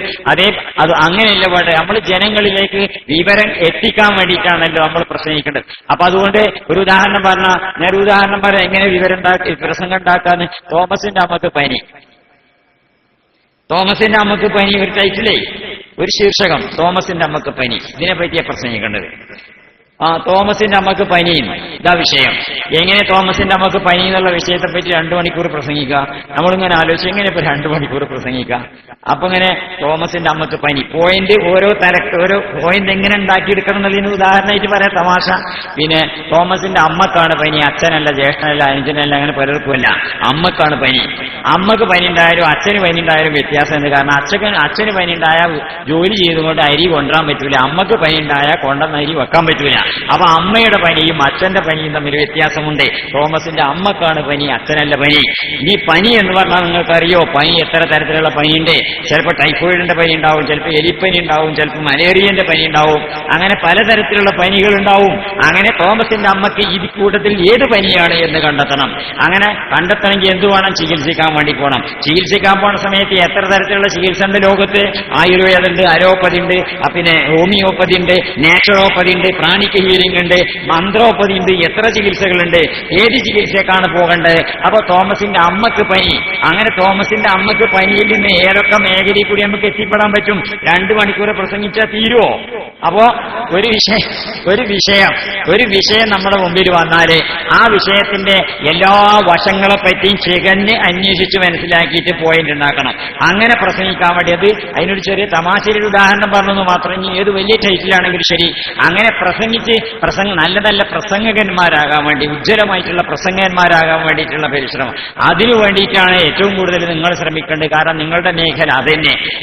ഇവിടുന്ന് പോയാൽ പിന്നെ പലരും ഇവിടെ സൂചിപ്പിച്ച പോലെ തന്നെ നല്ല ഹത്തീവുമാരാവും, നല്ല കാളിമാരാവും, നല്ല പ്രസംഗകന്മാരാവും, സംഘടനാ പ്രവർത്തകന്മാരാവും. അങ്ങനെ പല മേഖലയിലേക്കും നിങ്ങൾ എത്തിച്ചേരും. അങ്ങനെ എത്തിച്ചേരുന്നിടത്തൊക്കെ തന്നെ ഏറ്റവും കൂടുതൽ ആവശ്യമായിട്ടുള്ളതായിരിക്കാറുണ്ട്. കാരണം പലപ്പോഴും പല പ്രസംഗവും കേൾക്കുന്ന സമയത്ത് നമ്മൾ വിഷമിക്കലുണ്ട്. കാരണം എന്താ വെച്ചാല് നല്ല ഭാഷ, വളരെ ലളിതമായ ഭാഷ, അതോടൊപ്പം തന്നെ നല്ല ഭാഷ, ആൾക്കാരെ നല്ല ഭാഷയിൽ കാര്യങ്ങൾ ബോധിപ്പിക്കാൻ സാധിക്കുക. നല്ല ഭാഷയ്ക്ക് അതിന് മലയാളം നല്ല നിശ്ചയം ഉണ്ടാവണം. മലയാളം നമ്മുടെ ഭാഷ ഉണ്ടല്ലോ, മാതൃഭാഷയായിട്ടുള്ള മലയാളം. ഈ മലയാളത്തെ നമ്മൾ പ്രസംഗിക്കുമ്പോൾ പറ്റാത്ത പല പ്രയോഗങ്ങളും വരും. എന്നാളിപ്പോ ഒരാൾ പ്രസംഗിക്കുന്ന സമയത്ത് അപ്പൊ നമ്മളെ കെ ടി ഉസ്താദിന്റെ ഒരു അനുസ്മരണം നടക്കുകയാണ്. കെ ടി ഉസ്താദിന്റെ അനുസ്മരണത്തോടനുബന്ധിച്ച് ഞാനൊരു പുസ്തകം പ്രസിദ്ധീകരിച്ചിരുന്നു, എഡിറ്റ് ചെയ്തിട്ട് മങ്ങാത്ത മണ്ണസ്മിൻ എന്ന് പറഞ്ഞിട്ട്. അങ്ങനെ വേറൊരു കൂട്ടര് അന്ന് തന്നെ ടാബ്ലോയിഡ് സൈസിലുള്ള വേറൊന്നും പ്രസിദ്ധീകരിച്ചിരുന്നു. അപ്പൊ അതിലുണ്ട് ഒരു പുരുഷായുസ് മുഴുവൻ അദ്ദേഹം ചിലവഴിച്ചു പറഞ്ഞാണ് ഒരു പുരുഷായുസിന്. അപ്പൊ ഞാനത് തയ്യാറാക്കിയ ഒരു ഗൾഫിലുള്ളവരോട് പറഞ്ഞു, വലിയ സാഹിത്യകാരനാണ്, എന്തോ ഒരു ഉസ്മാൻ ഇരിങ്ങാട്ടി എന്നൊക്കെ പറഞ്ഞു. അപ്പൊ മുമ്പ് നിങ്ങൾ എന്താ ഈ പുരുഷായുസ് നേരിക്കണം ഇവിടെയെന്ന്? നിങ്ങളെന്താ പുരുഷായുസ് നേരിക്കണേ? പുരുഷായുസ് കാരണം 120 വയസ്സാണ്. ഈ കെ ടി ഉസ്താദ് 80-ലേറെ മുമ്പ് ജീവിച്ചിട്ടില്ലല്ലോ, പിന്നെ നിങ്ങൾ പുരുഷായുസ് നേരിക്കണത്? അതപ്പ ഇന്നും മുമ്പർക്ക് അറിയില്ല. അപ്പൊ അതുകൊണ്ട് അങ്ങനെയൊക്കെ ചെയ്താ പുരുഷായുസാറിന് അങ്ങനെയൊക്കെ ചെയ്തായിരുന്നു. അപ്പൊ ഞങ്ങള് ഒന്ന് ശബ്ദധാരാവലിയെങ്കിലും ഇട്ടൊന്ന് നോയിക്കളോട് എന്നൊക്കെ പറഞ്ഞു. പിന്നെ എന്നെ പരിചയപ്പെട്ടു. അതിന് മുമ്പർക്ക് ആയിക്കോട്ടെ, അങ്ങനെ തെറ്റ് മുമ്പർക്ക് സമ്മതിച്ചു. ഇങ്ങനെ ഞാൻ അതേപറ്റി പറഞ്ഞുകൊണ്ടിരിക്കുമ്പോൾ ആ സ്റ്റേജിൽ നിന്ന് ഒരു നല്ല പ്രമുഖനായിട്ടുള്ള പ്രസംഗിക്കുന്നുണ്ട് കെ ടി ഉസ്താദ്. അദ്ദേഹത്തിന്റെ ഒരു പുരുഷായുസ് മുഴുവൻ അതിൽ ഞാൻ കയറി ചെന്ന് അവിടെ ഇരുന്നു. അയാളെ പ്രസംഗം കഴിച്ചോളം ഞാൻ അവിടെ ഇരുന്നിട്ട് വിളിച്ചിട്ട് പറഞ്ഞു, പിന്നെ ഈ പുരുഷായുസ് എന്നുള്ള വാക്കിനി അങ്ങനെ ഉപയോഗിക്കരുത്. പുരുഷായുസ് എന്ന് പറഞ്ഞാൽ ഈ 120 വയസ്സാകണിനെ പറയാം. നിങ്ങളൊരു ആയുസ് എന്ന് പറഞ്ഞാൽ പോലെ എന്തിനാ ഈ പുരുഷനെ കൂട്ടുന്നത്? കെ ടി ഉസ്താദ് അദ്ദേഹത്തിന്റെ ഒരു ആയുസ് മുഴുവൻ എന്ന് പറഞ്ഞാൽ പോലെ എന്തിനാ പുരുഷനെ കൂട്ടുന്നത്? പുരുഷനെ കൂട്ടിയ പുരുഷായുസ് പറഞ്ഞാൽ 120 വയസ്സാണേ. അങ്ങനെ മലയാളത്തിൽ പറയുള്ളൂ. എത്ര ആൾക്കാർ എഴുതലുണ്ട്, എത്ര ആൾക്കാർ പ്രസംഗിക്കലുണ്ട്. അപ്പൊ പക്ഷെ ഇത് നല്ല വിവരമുള്ള ആൾക്കാരൊക്കെ കേൾക്കുമ്പോൾ നമ്മൾ എന്താ ഇയാൾക്ക് മലയാളം അറിയില്ലെന്ന് തോന്നും. അപ്പൊ നമ്മൾ പറഞ്ഞെന്താ വെച്ചാൽ റസൂൽ പരിശുദ്ധ ഖുർആനിൽ തന്നെ പറഞ്ഞിരിക്കുന്നത് ഒമാ അർസൽനാ മിർ റസൂലിൻ ഇല്ലാ ബിലിസാനി ഖൗമിഹി എന്നല്ലേ. തന്റെ സമൂഹത്തിന്റെ ഭാഷ സംസാരിക്കുന്ന രീതിയിലാണ് ഓരോ പ്രവാചകനെ അയച്ചിരിക്കുന്നതല്ലേ. അപ്പൊ നമ്മുടെ ലിസാൻ ഏതാണ്? നമ്മുടെ ലിസാൻ പറഞ്ഞാൽ നമ്മൾ ജീവിക്കുന്ന ഈ നാടിന്റെ, ഈ പ്രദേശത്തിന്റെ ഭാഷ. ഈ പ്രദേശത്തിന്റെ ഭാഷയിൽ നല്ല കഴിവും സാമർഥ്യവും നേടണം. കിതാബിന്റെ ഇബാറത്തും അതിന്റെ അർത്ഥമൊക്കെ പറയുന്ന രീതിയിൽ നാട്ടിൽ പോയി പ്രസംഗിക്കരുതേ. ഇപ്പൊ നിങ്ങൾ പ്രസംഗിക്കുമ്പോ എന്താ വാൻ അബ്ദുല്ലാഹിബ്നു ഉമർ റളിയല്ലാഹു അൻഹുവിനെ തൊട്ട് എന്ന് പഠിക്കണം. കിതാബിന്റെ ഇബാറത്ത് പഠിക്കുമ്പോ അങ്ങനെ പഠിക്കണം. പക്ഷെ നാട്ടിൽ പോയിട്ട് പ്രസംഗിക്കുന്ന സമയത്ത് തൊട്ട് എന്ന് പറയാൻ പറ്റുമോ? തൊട്ട് പറഞ്ഞാൽ എന്തേക്കാരം ആൾക്കാർ വിചാരിച്ച എന്താ ഇപ്പൊ തൊട്ട് എന്ന് പറയരുത്. പടച്ചോനെ നരകത്തെ തൊട്ട് കാക്കണേ എന്ന് പറഞ്ഞാൽ നരകത്തെ തൊടാതെയാണ് കാക്കേണ്ടത് അല്ലേ? ഇത് തൊട്ട്. അപ്പൊ ഇത്തരത്തിലുള്ള വാക്ക് അത് കിതാബ് പഠിക്കുമ്പോൾ അതിന്റെ കൃത്യമായ തഹ്ഖീഖിന് വേണ്ടി അതിന്റെ ദിഖത്തിന് വേണ്ടി നിങ്ങൾ അന്നേരക്ക് തന്നെ പഠിക്കണം. കാരണം കിതാബിന്റെ ഓരോ ഇബാറത്തും വാക്കുകളൊക്കെ പഠിപ്പിക്കാൻ വേണ്ടി ഉസ്താദുമാര് നിശ്ചയിച്ചിട്ട് മുമ്പ് മുതലേ തുടർന്ന് വരുന്ന ലാംഗ്വേജ് ഉണ്ടാവും. ആ ലാംഗ്വേജ് പക്ഷെ നാട്ടിൽ പോയിട്ട് പ്രസംഗിക്കുമ്പോൾ പറ്റൂല. അതാ ഞാൻ പറഞ്ഞത്, നാട്ടിൽ പോയി പ്രസംഗിക്കുമ്പോൾ നമ്മള് അന്യന് തൊട്ട് എന്ന് പറയാൻ പറ്റൂല. അത്തരത്തിൽ പല ഭാഷാ വൈകല്യങ്ങളും നമ്മുടെ ഇടയിൽ വരുന്നുണ്ടായിരിക്കും. അപ്പൊ ആ വൈകല്യങ്ങളൊക്കെ നികത്തണമെങ്കിൽ എന്ത് വേണം? അതിന് പറ്റുന്ന തരത്തിലുള്ള ലിറ്ററേച്ചറൊക്കെ വായിക്കണം. ഇപ്പോ നമ്മുടെ പന്മന എന്നുള്ള പേരിൽ ഒരു വലിയ മലയാള സാഹിത്യകാരനുണ്ട്. അദ്ദേഹത്തിന്റെ പുസ്തകങ്ങളൊക്കെ ഉദാഹരണമായിട്ട് പറയാം, എങ്ങനെ നമുക്ക് ഭാഷയിൽ തെറ്റുപറ്റുന്നു എന്നുള്ള സംഗതികളൊക്കെ അതിൽ വിശദമായിട്ട് പറയുന്നുണ്ട്. അതുകൊണ്ട് അങ്ങനെ മലയാള ഭാഷ വളരെ സ്ഫുടമായിട്ട്, അതുപോലെ തന്നെ പ്രസംഗിക്കുന്ന സമയത്ത് ആവശ്യമില്ലാത്തത് പറയരുത്. നമ്മൾ പ്രസംഗിക്കുന്ന സമയത്ത് ആവശ്യമില്ലാത്തത് പറയരുത്. ആവശ്യമില്ലാത്തത് ഒരുപാട് പറയും. നിങ്ങൾ നോക്കുകൊണ്ട് മിക്ക സ്വാഗത പ്രസംഗന്മാരും അതുപോലെ തന്നെ എത്ര വട്ടം പറയും അല്ലെ? മിക്ക സ്വാഗത പ്രസംഗന്മാരും പറയും അതുപോലെ തന്നെ ഇത് അതുപോലെ തന്നെയല്ല, ആദ്യം പറഞ്ഞ പോലെ അല്ല രണ്ടാമത്താക്ക് പറയേണ്ടി വരിക. അയാൾ കുറച്ചുകൂടി വലിയ ആളായിക്കാരൻ, അയാൾക്ക് യോജിച്ച രീതിയിലുള്ള സ്വാഗതത്തിന്റെ വാക്ക് പറയേണ്ടി വരും. അത്ര വലിയ ആളല്ലാത്തവർക്ക് അങ്ങനെയല്ല വേണ്ടി വരാം. എന്നിട്ട് എല്ലാത്തിനും അതുപോലെ തന്നെ. ഈ അതുപോലെ തന്നെ എന്ത് ഘട്ടകാലത്തിന് എങ്ങനെ പറഞ്ഞു കൊടുക്കണത്? അപ്പൊ ഇതേപോലെ നമ്മളെ പ്രസംഗത്തിൽ ആവശ്യമില്ലാത്ത പല സംഗതികളും വരുന്നുണ്ടാവും. അതൊക്കെ അത്തരത്തിലുള്ള തെറ്റുകളൊക്കെ തിരുത്തിയിട്ട് അങ്ങനെ തന്നെ നമ്മൾ പ്രസംഗിച്ച് ശീലിക്കണം നല്ല ഭാഷയിൽ. അതോടൊപ്പം ലളിതമാവുകയും ചെയ്യാം. The secret of affection is in simplicity. ലാളിത്യത്തിലാണ് ആകർഷകത്വത്തിന്റെ രഹസ്യം കിടക്കുന്നത്. ലളിതമായിട്ട് പ്രസംഗിക്കണം. വലിയ കട്ടിയുള്ള വാക്കുകളൊക്കെ പ്രയോഗിക്കാനല്ല പറയുന്നത്. പക്ഷെ ജനങ്ങളുടെ മുമ്പിൽ നമ്മൾ അവതരിപ്പിക്കുന്ന സമയത്ത് അങ്ങനെ നല്ല രീതിയിലുള്ള പ്രസംഗകന്മാരാകാൻ വേണ്ടിയിട്ട് അതപ്പോ റസൂലുള്ളാഹി സ്വല്ലല്ലാഹി അലൈഹി വസല്ലം എനിക്ക് അറിയുന്നതല്ലേ. റസൂലുള്ളാഹി സ്വല്ലല്ലാഹി അലൈഹി വസല്ലമയുടെ കാലഘട്ടത്തില് ബനൂ തമീം എന്ന ഗോത്രം അല്ലെ, ബനൂ തമീം എന്ന ഗോത്രത്തിലൊരു നിവേദക സംഘം റസൂലുള്ളാഹിന്റെ സന്നിധിയിൽ വന്നു. നിങ്ങൾ പഠിച്ചതിന് ഈ കാര്യം സംഭവം. എന്നിട്ട് റസൂലുള്ളാഹിന്റെ സന്നിധിയിൽ വന്നിട്ട് പ്രസംഗിച്ചു. റസൂലുള്ളാഹിന്റെ സന്നിധിയിൽ വന്നുകൊണ്ട് പ്രസംഗിച്ചു. സൂറത്ത് ഹുജറാത്തിന്റെ പശ്ചാത്തലൊക്കെ തഫ്സീറിലൊക്കെ ഇത് സംഭവം പറയുന്നുണ്ട്. അങ്ങനെ നല്ല പ്രസംഗം നടത്തിയപ്പോൾ റസൂലുള്ളാഹി സ്വല്ലല്ലാഹി അലൈഹി വസല്ലമ ഒരു സഹാബിയോട് എണീറ്റിട്ട് പറഞ്ഞു, സാബിത്ത് ബിൻ ഖൈസ് തോന്നുന്നുണ്ട്, അദ്ദേഹത്തോട് പറഞ്ഞു, നിങ്ങൾ മറുപടി അതിനോട് റെസ്പോണ്ട് ചെയ്തുകൊണ്ട് നിങ്ങൾ പ്രസംഗിക്കുന്നു. അങ്ങനെ മറ്റയാൾ പ്രസംഗിച്ചു, ഉജ്ജ്വലമായിട്ട് പ്രസംഗിച്ചു. എന്നിട്ട് പിന്നെ അവരെ കൂട്ടത്തിൽ ഒരു കവി ഉണ്ടായിരുന്നു. ആ കവി നല്ല കവിത ചൊല്ലി. ആ കവിതയിൽ മുഴുവൻ അവരുടെ ഗോത്രത്തിന്റെ മഹത്വങ്ങളും മറ്റുമൊക്കെ പറയുന്ന കവിത ചൊല്ലിയത്. ആ കവിത ചൊല്ലിയപ്പോൾ റസൂലുള്ളാഹി സ്വല്ലല്ലാഹി അലൈഹി വസല്ലം ഹസ്സാൻ ബിൻ സാബിത്തിനോട് പറഞ്ഞു, നിങ്ങൾ കവിത ചൊല്ലി, നിങ്ങൾ അതിനോട് റെസ്പോണ്ട് ചെയ്തുകൊണ്ട് പ്രതികരിച്ചുകൊണ്ട് നിങ്ങൾ കവിത ചൊല്ലി. ഹസ്സാൻ ബിൻ സാബിത്ത് വളരെ മനോഹരമായ കവിത ചൊല്ലി. വന്ന ഗോത്രക്കാരന്റെ കവിതയിൽ കാര്യമായിട്ടുള്ളതും അവരുടെ ഗോത്രം ജനങ്ങൾക്ക് ആഹാരം കൊടുക്കുന്ന കാര്യം പറഞ്ഞിട്ടുള്ളത്. ഹസ്സാൻ ബിൻ സാബിത്ത് റളിയല്ലാഹു അൻഹു അദ്ദേഹത്തിന്റെ കവിതയിൽ ജനങ്ങൾക്ക് ആശയം കൊടുക്കുന്ന കാര്യം പറഞ്ഞിരിക്കുന്നത്. അങ്ങനെ പ്രസംഗവും കവിതയൊക്കെ കഴിഞ്ഞതിന് ശേഷം അഖറ ബിൻ ഹാബിസി എന്ന ഈ ഗോത്രത്തിന്റെ തലവനുണ്ടായിരുന്ന കൂട്ടത്തില് അദ്ദേഹം അത്ഭുതത്തോടുകൂടി എണീറ്റ് നിന്നിട്ട് പറയാം, ഇന്ന ഹാദർ റജുല വഅബി ഇന്ന ഹാദർ റജുല ലമുഅ്തലഹു. ഈ മനുഷ്യൻ വലിയ സിദ്ധിയുള്ളയാളാണ്. റസൂലുള്ളാഹിനെ പറ്റി സൂചിപ്പിച്ച് പറയാം, ഈ മനുഷ്യൻ വല്ലാത്ത സിദ്ധിയുള്ളയാളാണ്. കാരണം ഖതീബുഹും അഖ്തബു മിൻ ഖതീബിന. നമ്മളെ പ്രസംഗകനേക്കാൾ എത്രയോ മികച്ച പ്രസംഗകൻ അദ്ദേഹത്തിന്റെ പ്രസംഗകൻ.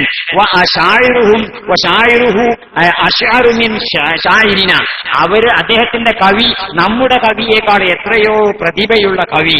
അതുകൊണ്ട് വല്ലാത്ത സിദ്ധിയുള്ള മനുഷ്യനാണ് ഇദ്ദേഹം എന്നും പറഞ്ഞുകൊണ്ട് അദ്ദേഹം ഇസ്ലാം സ്വീകരിച്ചു. ആ ഗോത്രം മുഴുവൻ ഇസ്ലാം സ്വീകരിച്ചു. അപ്പൊ ആ ഗോത്രത്തെ ഇസ്ലാമിനോട് അടുപ്പിച്ചതിന്റെ ഒരു പ്രധാന ഘടകം റസൂലുള്ളാഹി സ്വല്ലല്ലാഹി അലൈഹി വസല്ലമയുടെ മുമ്പിലുള്ള പ്രസംഗകൻ അദ്ദേഹത്തിന്റെ ഗോത്രത്തിന്റെ ഏറ്റവും ഉജ്ജ്വലനായ പ്രസംഗകനെ നിഷ്പ്രഭമാക്കുന്ന തരത്തിലുള്ള പ്രസംഗം ചെയ്തതാണ്. അദ്ദേഹം കൊണ്ടുവന്ന കവിയെ നിഷ്പ്രഭമാക്കുന്ന തരത്തിലുള്ള കവിത ഹസ്സാൻ ബിൻ സാബിത്ത് എന്നൊരു ചൊല്ലിയിട്ട. അപ്പോഴാണ് അദ്ദേഹം പറഞ്ഞത്, ഇന്ന ഹാദർ റജുല ലമുഅ്തലഹു, ഈ മനുഷ്യൻ വല്ലാത്ത സിദ്ധിയുള്ളയാളാണ് എന്ന്. അപ്പൊ അത്തരത്തിൽ വേറുള്ളവരെ കൊണ്ട് പറയിപ്പിക്കാൻ നമുക്ക് സാധിക്കണം. നമ്മുടെ പ്രസിദ്ധീകരണത്തിന്റെ ലാംഗ്വേജ് ഇവിടെ നിലവിലുള്ള മാതൃഭൂമി, മനോരമ തുടങ്ങിയിട്ടുള്ളതിനേക്കാളൊക്കെ മികച്ചു നിൽക്കണം. അപ്പോഴാണ് ഇവര് വല്ലാത്ത സമൂഹമാണെന്ന് പറഞ്ഞ മാതിരി അപ്പോഴാ പറയാ. അതേപോലെ നമ്മുടെ പ്രസിദ്ധീകരണങ്ങള് ഇവിടെയുള്ള നിലവിലുള്ള പ്രസിദ്ധീകരണങ്ങളുടെ കൂട്ടത്തിൽ ഒരിക്കലും തന്നെ ലാംഗ്വേജ് കൊണ്ടും ഉള്ളടക്കം കൊണ്ടും മോശമാകാൻ പാടില്ല. അത്തരത്തിലുള്ള രീതിയിൽ നമ്മുടെ സാഹിത്യ രംഗം വളർത്താൻ സാധിക്കണം. കവിത എന്ന് പറഞ്ഞാൽ വലിയ ശക്തിയുള്ള ഒരു മാധ്യമമാണ്. കവിത വളരെ ശക്തിയുള്ള മാധ്യമമാണ്. നിങ്ങൾ ഞാൻ നേരത്തെ സൂചിപ്പിച്ചില്ലേ, കവിത നമുക്കെന്താ ഒരു വിഷയം വരുന്ന സമയത്ത് എങ്ങനെ ആ വിഷയത്തെ പറ്റി റസൂലുള്ളാഹി സ്വല്ലല്ലാഹു അലൈഹി വസല്ലമയുടെ ഹദീസുകളൊക്കെ നിങ്ങൾ പഠിക്കും. ഒരു ഹദീസിൽ നിന്ന് ഒരു ആശയം മനസ്സിലാക്കിയാൽ ആ ആശയം നന്നായിട്ടൊരു കവിതയാക്കി കൂടെ. അപ്പൊ ഞാൻ ഒരു ദിവസം എന്റെ വീട്ടിൽ ഇങ്ങനെ ഉറങ്ങും. നിങ്ങൾ കണ്ടിട്ടുണ്ടായി കാര്യം ചിലപ്പോ അത് SKSFന്റെ ഇതിൽ പിന്നെ ഇവിടെ വെച്ചുകാണ്ട് തൃശ്ശൂർ വെച്ചുകാണ്ട് പ്രകാശനം ചെയ്തിരുന്നു ആ പുസ്തകം. ചിമ്മിനി എന്നുള്ള പേരിൽ കവിത കണ്ടിട്ടുണ്ടാവും ചിലപ്പോൾ നിങ്ങൾ. ചിമ്മിനി എന്താ ചിമ്മിനി എഴുതുന്നത് എങ്ങനെയാണ്? ഞങ്ങൾക്ക് കവിത എഴുതാനുള്ള കഴിവിന് ഉദാഹരണം പറയുന്നത് പ്രകടിപ്പിക്കാനുള്ള ഒരു ഉദാഹരണം പറയാം. ചിമ്മിനി എന്ന് പറഞ്ഞ കവിത എഴുതുന്നത് ഞാൻ എന്റെ പേരില് അന്ന് കറണ്ടൊന്നുമില്ല, ഇലക്ട്രിസിറ്റി ഒന്നും ഇലക്ട്രിഫൈ ചെയ്തിട്ടില്ല, വളരെ പിന്നെ ചെറിയ വീട്, അവിടെ മഴക്കാലം കാറ്റൊക്കെ അടിക്കുന്ന സമയമാണ്. എന്റെ പങ്കക്ക് പരീക്ഷയാണ്. ആ പരീക്ഷയ്ക്ക് വേണ്ടിയോട് ഇങ്ങനെ വായിച്ചുകൊണ്ടിരിക്കുമ്പോൾ ഇടക്കിന് കാറ്റടിച്ചുമ്പോൾ വളക്കിങ്ങനെ കിടക്കാൻ പോകും. മണ്ണെണ്ണക്കാണെങ്കിൽ ഭയങ്കര ക്ഷാമമുള്ള സമയമാണ്. അപ്പൊ പെങ്ങളിങ്ങനെ ഇരുന്നുകൊണ്ട് ഇടങ്ങേറാകട്ടെ, പുസ്തകത്തിന്റെ മുമ്പിൽ ഇരുന്ന് ഇങ്ങനെ ഇടങ്ങേറാകണത് ഞാൻ അപ്പുറത്ത് ഇങ്ങനെ കടന്നുകണ്ട് നോക്കുകയാണ്. അപ്പൊ കണ്ടപ്പോ വല്ലാത്ത വിഷമം. അപ്പൊ തന്നെ എഴുന്നേറ്റിട്ടൊരു മെഴുകുതിരി കത്തിച്ചു കണ്ട് ഞാൻ എഴുതി, മങ്ങി മിനുങ്ങി കാറ്റിൻ കരതലമേറ്റു ചിലപ്പോൾ ലജ്ജ കുണുങ്ങി കത്തി എരിഞ്ഞു കരിഞ്ഞി കുടിലിൽ ശോഭ പരത്തും കൊച്ചു വിളക്കേ. മങ്ങി മിനുങ്ങി കാറ്റിൻ കരതലമേറ്റു ചിലപ്പോൾ ലജ്ജ കുണുങ്ങി കത്തി എരിഞ്ഞു കരിഞ്ഞി കുടിലിൽ ശോഭ പരത്തും കൊച്ചു വിളക്കേ. ഊരിരുൾ ചിന്തി കരിമഴ ചോർന്നി ക്രൂരതമസ്സിൽ നിന്നു കരേറാൻ പകലുമരിച്ചാൽ ഇരവിൽ നിന്നെ പകരമെനിക്കു തരുന്നവനാര്. നിദ്ര വെടിഞ്ഞു പരീക്ഷ പയറ്റാൻ എന്നെ ഒരുക്കും പൊന്നലരെ മൽ ജീവിത വല്ലി പൂത്തുലസിക്കുവത് എന്തൊരു രേവും നിന്റേതാണ്. തൊണ്ട വരണ്ടു വരുന്നോ നിൻ മുഖം എന്തിനു വാടും നെൻ തീമലരെ. ഇന്ധനമൊറ്റു പകർന്നു തരാൻ ഈ ചന്തയിലെത്തുന്നില്ല കരസിംഗരസ് എന്ന മണ്ണെണ്ണല്ലേ ഇംഗ്ലീഷില്. അപ്പൊ എന്താ വെച്ചാല് അപ്പൊ ഇരുന്ന് കണ്ട് എഴുതാണ് കവിത. അപ്പൊ ഇങ്ങനെയുള്ള അനുഭവങ്ങള് നിങ്ങൾ ഇത്തരത്തിലുള്ള അനുഭവങ്ങളൊക്കെ നല്ലോണം ശ്രദ്ധിക്കണം. അനുഭവങ്ങൾ മനസ്സിൽ സൂക്ഷിക്കണം. എന്നിട്ട് ഈ അനുഭവങ്ങളാണ് പിന്നെ കവിതയായിട്ട് വരിക. നിങ്ങൾ ആ പുസ്തകത്തിലേക്ക് വായിച്ചിട്ടുണ്ടായിരിക്കും റസൂലുള്ളാഹി സ്വല്ലല്ലാഹു അലൈഹി വസല്ലമയുടെ ഒരു ഹദീസ്, ലൗലൽ മാസറ സാരിയുനുള്ള അറുതിനും വലതഹ. പ്രതീക്ഷയില്ലെങ്കിൽ, ഒരു ഹോപ്പ് എന്ന സംഗതി ഇല്ലെങ്കിൽ ഒരു ഉമ്മയും കുഞ്ഞിനും മരോർക്കൂല, ഒരു കർഷകനും പാടത്ത് വിത്തറിയില്ല എന്ന് പറഞ്ഞ ഒരു ഹദീസ്. ആ ഹദീസ് വായിച്ച സമയത്ത് എന്റെ മനസ്സിനെ വല്ലാതെ സ്വാധീനിച്ചു. ഞാൻ എന്നിട്ട് അത് ഒരു കവിതയായിട്ട് ചന്ദ്രിക ആഴ്ച പതിപ്പിൽ കൊടുത്ത് പ്രസിദ്ധീകരിച്ചിരുന്നു. കാണാതെ കാണുമെന്നോർത്തോർത്തിരിപ്പതിൽ കാണുമ്പോൾ കാണാത്തൊരാനന്ദമുണ്ടതിൽ അല്ലെ. കാണാതെ കാണും വിചാരിച്ചിട്ടിരിക്കുമ്പോ കാണുമ്പോൾ കാണാത്തൊരാനന്ദല്ലേ. എയർപോർട്ടിലൊക്കെ പോയി ഇങ്ങോട്ട് വാപ്പ വരുന്നു, അല്ലെങ്കിൽ പെണ്ണുങ്ങൾ വരുന്നു, അല്ലെങ്കിൽ ഭർത്താവ് വരുന്നു എന്നുള്ളത് വരുന്നതിന്റെ മുമ്പ് ഇങ്ങനെ കാത്തിരിക്കുമ്പോൾ ഒരു രസം പറയാനോ. വന്നു കഴിഞ്ഞാൽ പിന്നെ വേറൊരു രസം. അതാ കാണാതെ കാണുമെന്നോർത്തോർത്തിരിപ്പതിൽ കാണുമ്പോൾ കാണാത്തൊരാനന്ദമുണ്ടതിൽ ഇല്ലേ ഇഹത്തിൽ പ്രതീക്ഷതൻ മുറ്റുമുട്ടുകൾ എല്ലാം നിരർത്ഥകം നിശ്ചലം നിശ്ചയം. ഓമന കൊച്ചൂകിട വിന്റെ ലീലയിൽ ഓമയിച്ചൂട്ടും പ്രതീക്ഷ മാതൃമനം.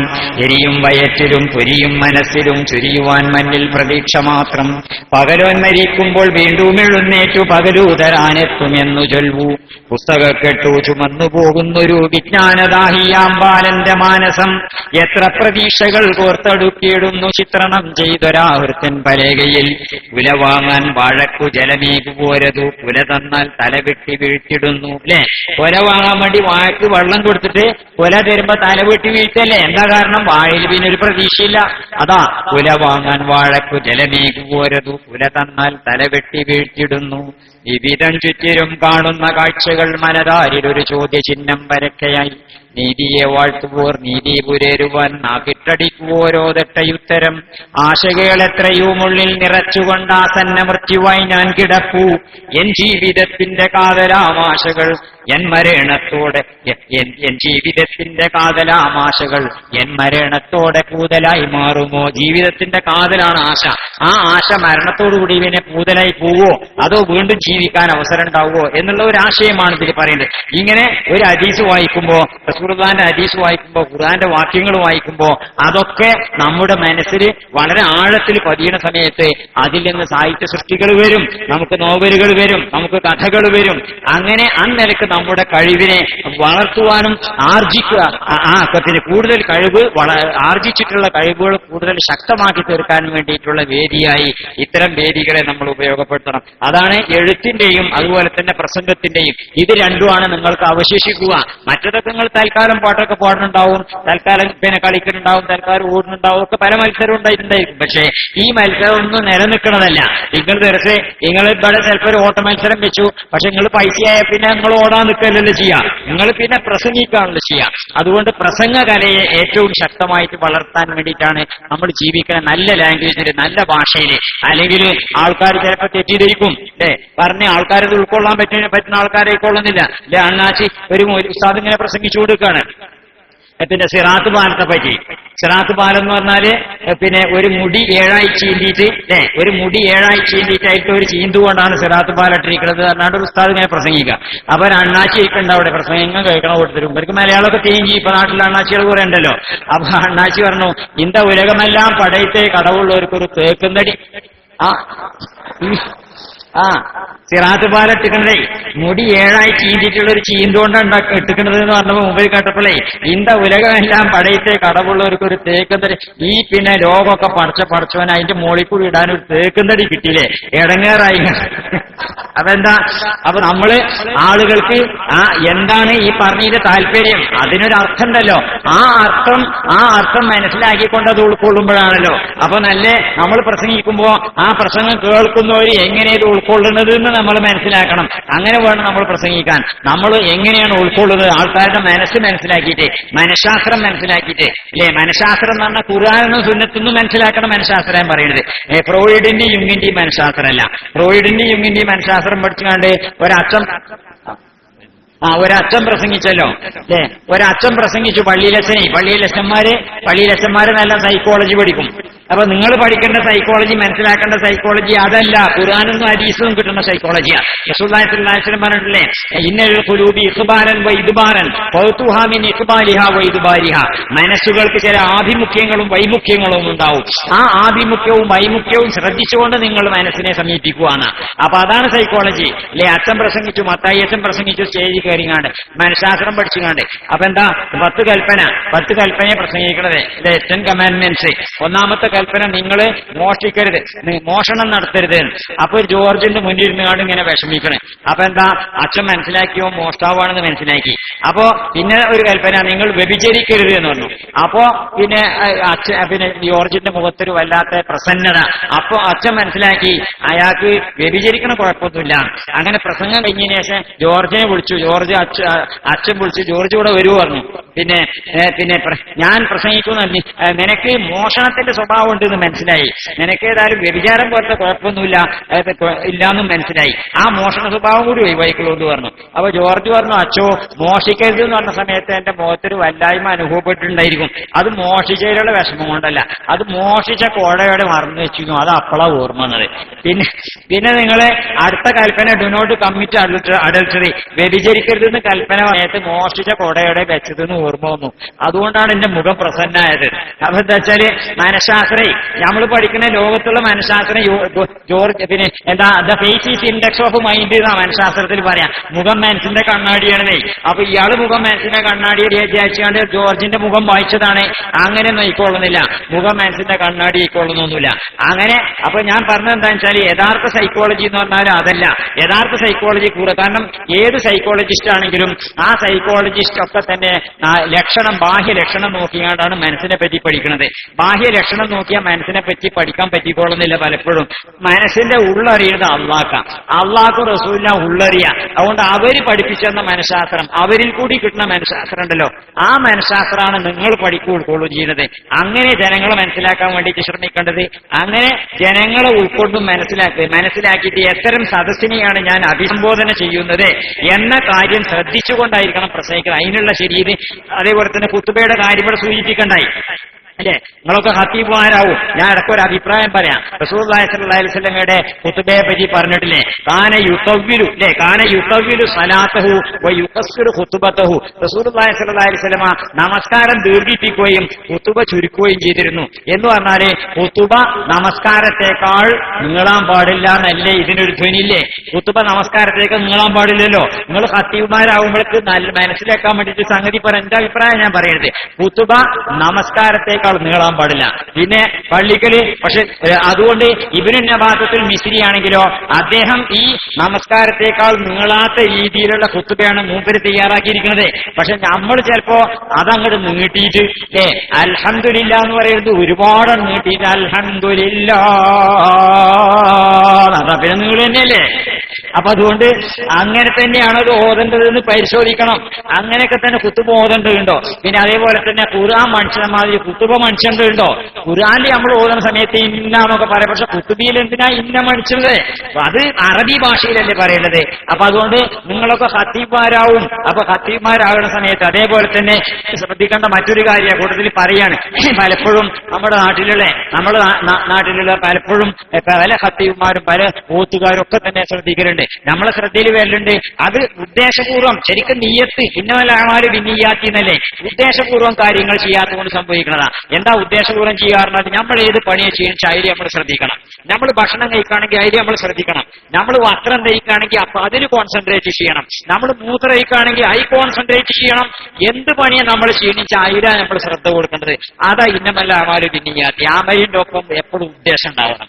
ഏത് കാര്യം ചെയ്യുമ്പോഴും അതിൽ ശ്രദ്ധ ഉണ്ടാവും, അതിൽ നമ്മൾ കോൺസെൻട്രേറ്റഡ് ആയിരിക്കണം. അല്ലെങ്കിൽ അതേ സമയത്ത് പിന്നെ നമ്മൾ എന്ത് കാര്യം ചെയ്യുമ്പോൾ ശ്രദ്ധിക്കാതെ കുമ്പോഴാണ് ഈ സംഭവിക്കുന്നത്. ഇപ്പൊ ചിലപ്പോൾ ഞാൻ പലപ്പോഴും കേൾക്കലുണ്ട്, ഏതാ അള്ളാഹു അക്ബറേക്കാരൻ പറയുന്നത്. അള്ളാഹു അക്ബറ പറയുന്നത് ഉദ്ദേശപൂർവ്വം ഒന്നും ആവൂല. അപ്പൊ ഞാൻ ചിലപ്പോൾ പറയലുണ്ട്, നിങ്ങളുടെ ഇന്നാവുമ്പോൾ ഇത് പറയാൻ പറ്റുന്നുള്ളതുകൊണ്ടാണ് ഞാൻ പറയുന്നത്. ഞാൻ ചിലപ്പോൾ പറയലുണ്ട്, ഈ പള്ളിക്കൽ ഇമാം വെക്കുന്ന ആൾക്കാർക്കൊക്കെ തന്നെ ചിലപ്പോൾ ദൈവവിശ്വാസം തന്നെ ഉണ്ടായിക്കൊള്ളുന്നില്ല. കാരണം എന്താ വെച്ചാല് ഞാൻ പഠിച്ച പണി ഇതാണ്, അതുകൊണ്ട് ഇമാമുക്കല്ല എന്താ ചെയ്യാ, വേറെ പണി എനിക്ക് അറിയില്ല, എനിക്ക് വിശ്വാസമൊന്നുമില്ല, പഠിച്ചവന്റെ വിശ്വാസമൊന്നുമില്ല, ഞാൻ എന്താ ചെയ്യേണ്ടത്? എനിക്ക് വേറെ പണി അറിയില്ല, എനിക്ക് ഇമാമത്ത് നിൽക്കാനും അതുപോലെ ഉസ്താദായിട്ട് നിൽക്കാനുമാണ് അറിയാം, അതുകൊണ്ട് ഈ പണി ഞാൻ ചെയ്യണു എന്ന നിലക്ക് ഞാൻ ഇവിടെ ഉണ്ടായിരുന്നു, മഞ്ചേരിയിലുണ്ടായിരുന്നു. പിന്നെ ഒരു ജില്ലാ മെഡിക്കൽ ഓഫീസർ, ഹോമിയോപ്പതിന്റെ ജില്ലാ മെഡിക്കൽ ഓഫീസർ, അയാളെ ഹൗസ് സർജൻസിക്ക് പഠിച്ചിരുന്ന ഒരു ഡോക്ടറിന്റെ കൂടെ താമസിച്ചിട്ട് ഞാൻ അരീക്കോടുള്ള സമയത്ത്. അപ്പോ ഓൻ വന്ന് എന്നോട് പറയും, ഞാൻ എന്തെങ്കിലും ഒരു കാര്യം, ഏതെങ്കിലും ഒരു ചികിത്സ, ഹോമിയോപ്പതി ആണല്ലോ, ഏതെങ്കിലും ഒരു ചികിത്സ വളരെ ഗൗരവത്തിൽ എടുത്തുകൊണ്ട് ഞാൻ കൈകാര്യം ചെയ്യുകയാണെങ്കിൽ മെഡിക്കൽ ഓഫീസർ പറയോ ഇച്ചി പൊഞ്ഞി പഹിമ ഹോമിയോപ്പതിയിട്ട് ഇങ്ങനെ നിന്നിട്ട് വലിയ കാര്യമൊന്നുമില്ല, അവിടെ ആശുപത്രിയിൽ ജില്ലാ ആശുപത്രിയിൽ അവിടെ പോയിക്കോളെ, ഇതുകൊണ്ട് കാര്യമൊന്നുമില്ല. കാര്യമില്ല എന്ന് പറയുന്നത് ആരാണ്? ഹോമിയോപ്പതിന്റെ ജില്ലാ മെഡിക്കൽ ഓഫീസറായി പറയുന്നത്. അയാൾക്ക് ഇതിന് വിശ്വാസമല്ല, പക്ഷെ അയാൾ പഠിച്ചത് അതാണ്, അതുകൊണ്ട് ശമ്പളം വാങ്ങണു, അയാൾ ജീവിക്കുന്നു. അതേപോലെ പള്ളിക്കൽ നിൽക്കുന്ന ആൾക്കാരും ഉണ്ടാവും ചിലരൊക്കെ, ഞാൻ ഇതാ പഠിച്ചത് അതുകൊണ്ട്. അപ്പൊ എന്താ, ഞാൻ ഉദ്ദേശപൂർവ്വം ചെയ്യാതെ നിൽക്കുമ്പോഴുള്ള കുഴപ്പമാണത്. അള്ളാഹു അക്ബർ ലേശം നീട്ടുന്ന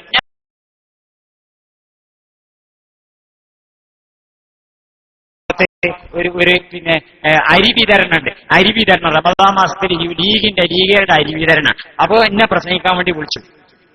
അപ്പൊ ഞാൻ അവിടെ ചെന്ന സമയത്ത് ചെന്ന് നോക്കുമ്പോ നമ്മളിപ്പോ ഒരു റിലീഫ് അല്ലേ, അപ്പൊ റിലീഫ് എന്റെ കാര്യം പ്രസംഗിക്കാം, ഒരു റിലീഫാ. അപ്പൊ കുറെ മുസ്ലിങ്ങളോ കൂടിയിട്ടുണ്ടാവും, അതിന്റെ മഹത്വം പോലീസൊക്കെ പറഞ്ഞാണ്ട് അതേ കാര്യം പ്രസംഗിക്കേണ്ടി വരാം. ഞാൻ ചെന്ന് നോക്കുമ്പോണ്ട് ഒരുപാട് ഹരിജൻ സ്ത്രീകൾ, കുറെ ജർമ്മികളും ജർമ്മൻ ഇപ്പൊ പറയാൻ പാടില്ല, ഹരിജൻ ഇപ്പൊ പറയാൻ പാടില്ല, എന്തായാലും പട്ടികജാതി എങ്ങനെ പറയേണ്ടത്? ഇപ്പൊ പട്ടികജാതിപ്പെട്ട കുറെ അതാപ്പോ എത്ര മുന്തിയത് ഹരിജൻ എന്നുള്ളതിനേക്കാളും മുന്തിയതാണ് ഇപ്പൊ പട്ടികജാതി എന്നാണ് ഓരോ വിചാരം.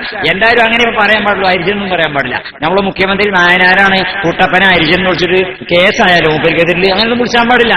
ഏതായാലും അത് പോട്ടെ. അങ്ങനെ ഞാൻ ചെന്നപ്പോണ്ട് കുറെ പട്ടികജാതിപ്പെട്ട ആണുങ്ങളും പെണ്ണുങ്ങളും മുന്നിലിരിക്കുന്നു. അപ്പൊ എന്താ ഞാൻ ചെയ്യേണ്ടത്? അപ്പോ പിന്നെ കുറെ മുസ്ലിങ്ങളുണ്ട്, എല്ലാവരും ഉണ്ട്. ഇപ്പൊ ഞാനിങ്ങനെ നോക്കിയിട്ട് സദസ്സിനിങ്ങനെ നോക്കിയിട്ട് ഇത് പിന്നെ ബിലീഫ് നോക്കാതെയുള്ള റിലീഫാണ് എന്ന് പറഞ്ഞാൽ വിശ്വാസം നോക്കാതെയുള്ള ആശ്വാസമാണ് എന്ന് പറഞ്ഞാല് ഇത് കൊടുക്കുന്നത് ശിഹാബ് തങ്ങളുടെ പേരിലാണ്. ശിഹാബ് തങ്ങളുടെ പേരിൽ തന്നെയാണ് ഇത് കൊടുക്കേണ്ടത്. കാരണം ശിഹാബ് തങ്ങൾ ആരാണ്?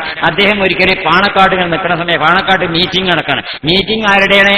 UDF-ന്റെ മീറ്റിംഗാ. വലിയ വലിയ നേതാക്കന്മാരൊക്കെ ഉണ്ട്, വയലാർ രവി, കുഞ്ഞാലിക്കുട്ടി, എല്ലാവരും ഉണ്ട്. അങ്ങനെ ആന്റണി എന്നൊക്കെ പറഞ്ഞ എല്ലാവരും ഉണ്ട്. അങ്ങനെയുള്ള മീറ്റിംഗാ. അപ്പൊ ആ മീറ്റിംഗില് ശിഹാബ് തങ്ങൾ ഒരു ശബ്ദം കേട്ട് പുറത്തുനിന്ന് ഒരു നെരോളി കേട്ടു. ശിഹാബ് തങ്ങൾ ആളെ പറഞ്ഞയച്ചു. ആരവിടെ നെരോളി ചെന്ന് നോക്കുമ്പോ പറഞ്ഞു ഒരു പട്ടികാതിപ്പെട്ട ഒരു പെണ്ണാണ്, ഓൾ നിങ്ങളെ കാണാൻ പറഞ്ഞിട്ട് നെരോളിച്ചാണെന്ന് പറഞ്ഞു. അതിന് തങ്ങൾ മീറ്റിംഗിൽ നിന്ന് ഇറങ്ങിപ്പോയി. മീറ്റിംഗിൽ നിന്ന് ഇറങ്ങിപ്പോയാണ്ട് എന്തേ പോകുന്നത്, എന്താ പ്രശ്നം എന്ന് ചോദിച്ചു ഈ സ്ത്രീയോട്. മീറ്റിംഗ് അങ്ങനെ ഗൗരവത്തിൽ നടക്കുകയാണ് അവിടെ. അപ്പൊ മീറ്റിംഗിൽ നിന്ന് ഇറങ്ങിപ്പോയാണ്ട് എന്താ അവിടെ പ്രശ്നം, എന്തേ പ്രശ്നം എന്ന് ചോദിച്ചു. അപ്പൊ ഈ സ്ത്രീ പറഞ്ഞു, നമ്മളെ നിന്റെ പജ്ജിന് ഞാനും എന്റെ കുട്ടികളും ജീവിക്കുന്നത് ഒരു പജ്ജിനെ കറന്നിട്ട് പാല് വിറ്റിട്ടാണ്. ആ പജ്ജ് ഇപ്പൊ ചവിട്ടാണ് തങ്ങളെ, കറക്കാൻ അയക്കണില്ലല്ലോ, ഇന്റെ ഉപജീവനം മുടങ്ങിയാലോ തങ്ങളെ എന്ന് വിളിച്ചു. അപ്പൊ തങ്ങൾ എന്ത് ചെയ്തേ, ഒരു നൂലിട്ടുകാണ്ട് മന്ത്രിച്ചുകാണ്ട് ഇത് പജ്ജിന്റെ കൗത്തിലാണ് പെട്ടികളെ, ഇനി പിന്നെ പജ്ജ് ചാടൂല ചവിട്ടൂല എന്ന് പറഞ്ഞാൽ ഒരു കവർ എടുത്തിട്ട് എത്ര സംഖ്യ ഇട്ടുകാണ്ട് ഈ സ്ത്രീക്ക് കൊടുക്കുകയും ചെയ്തു. അങ്ങനെ അവർ പോയി.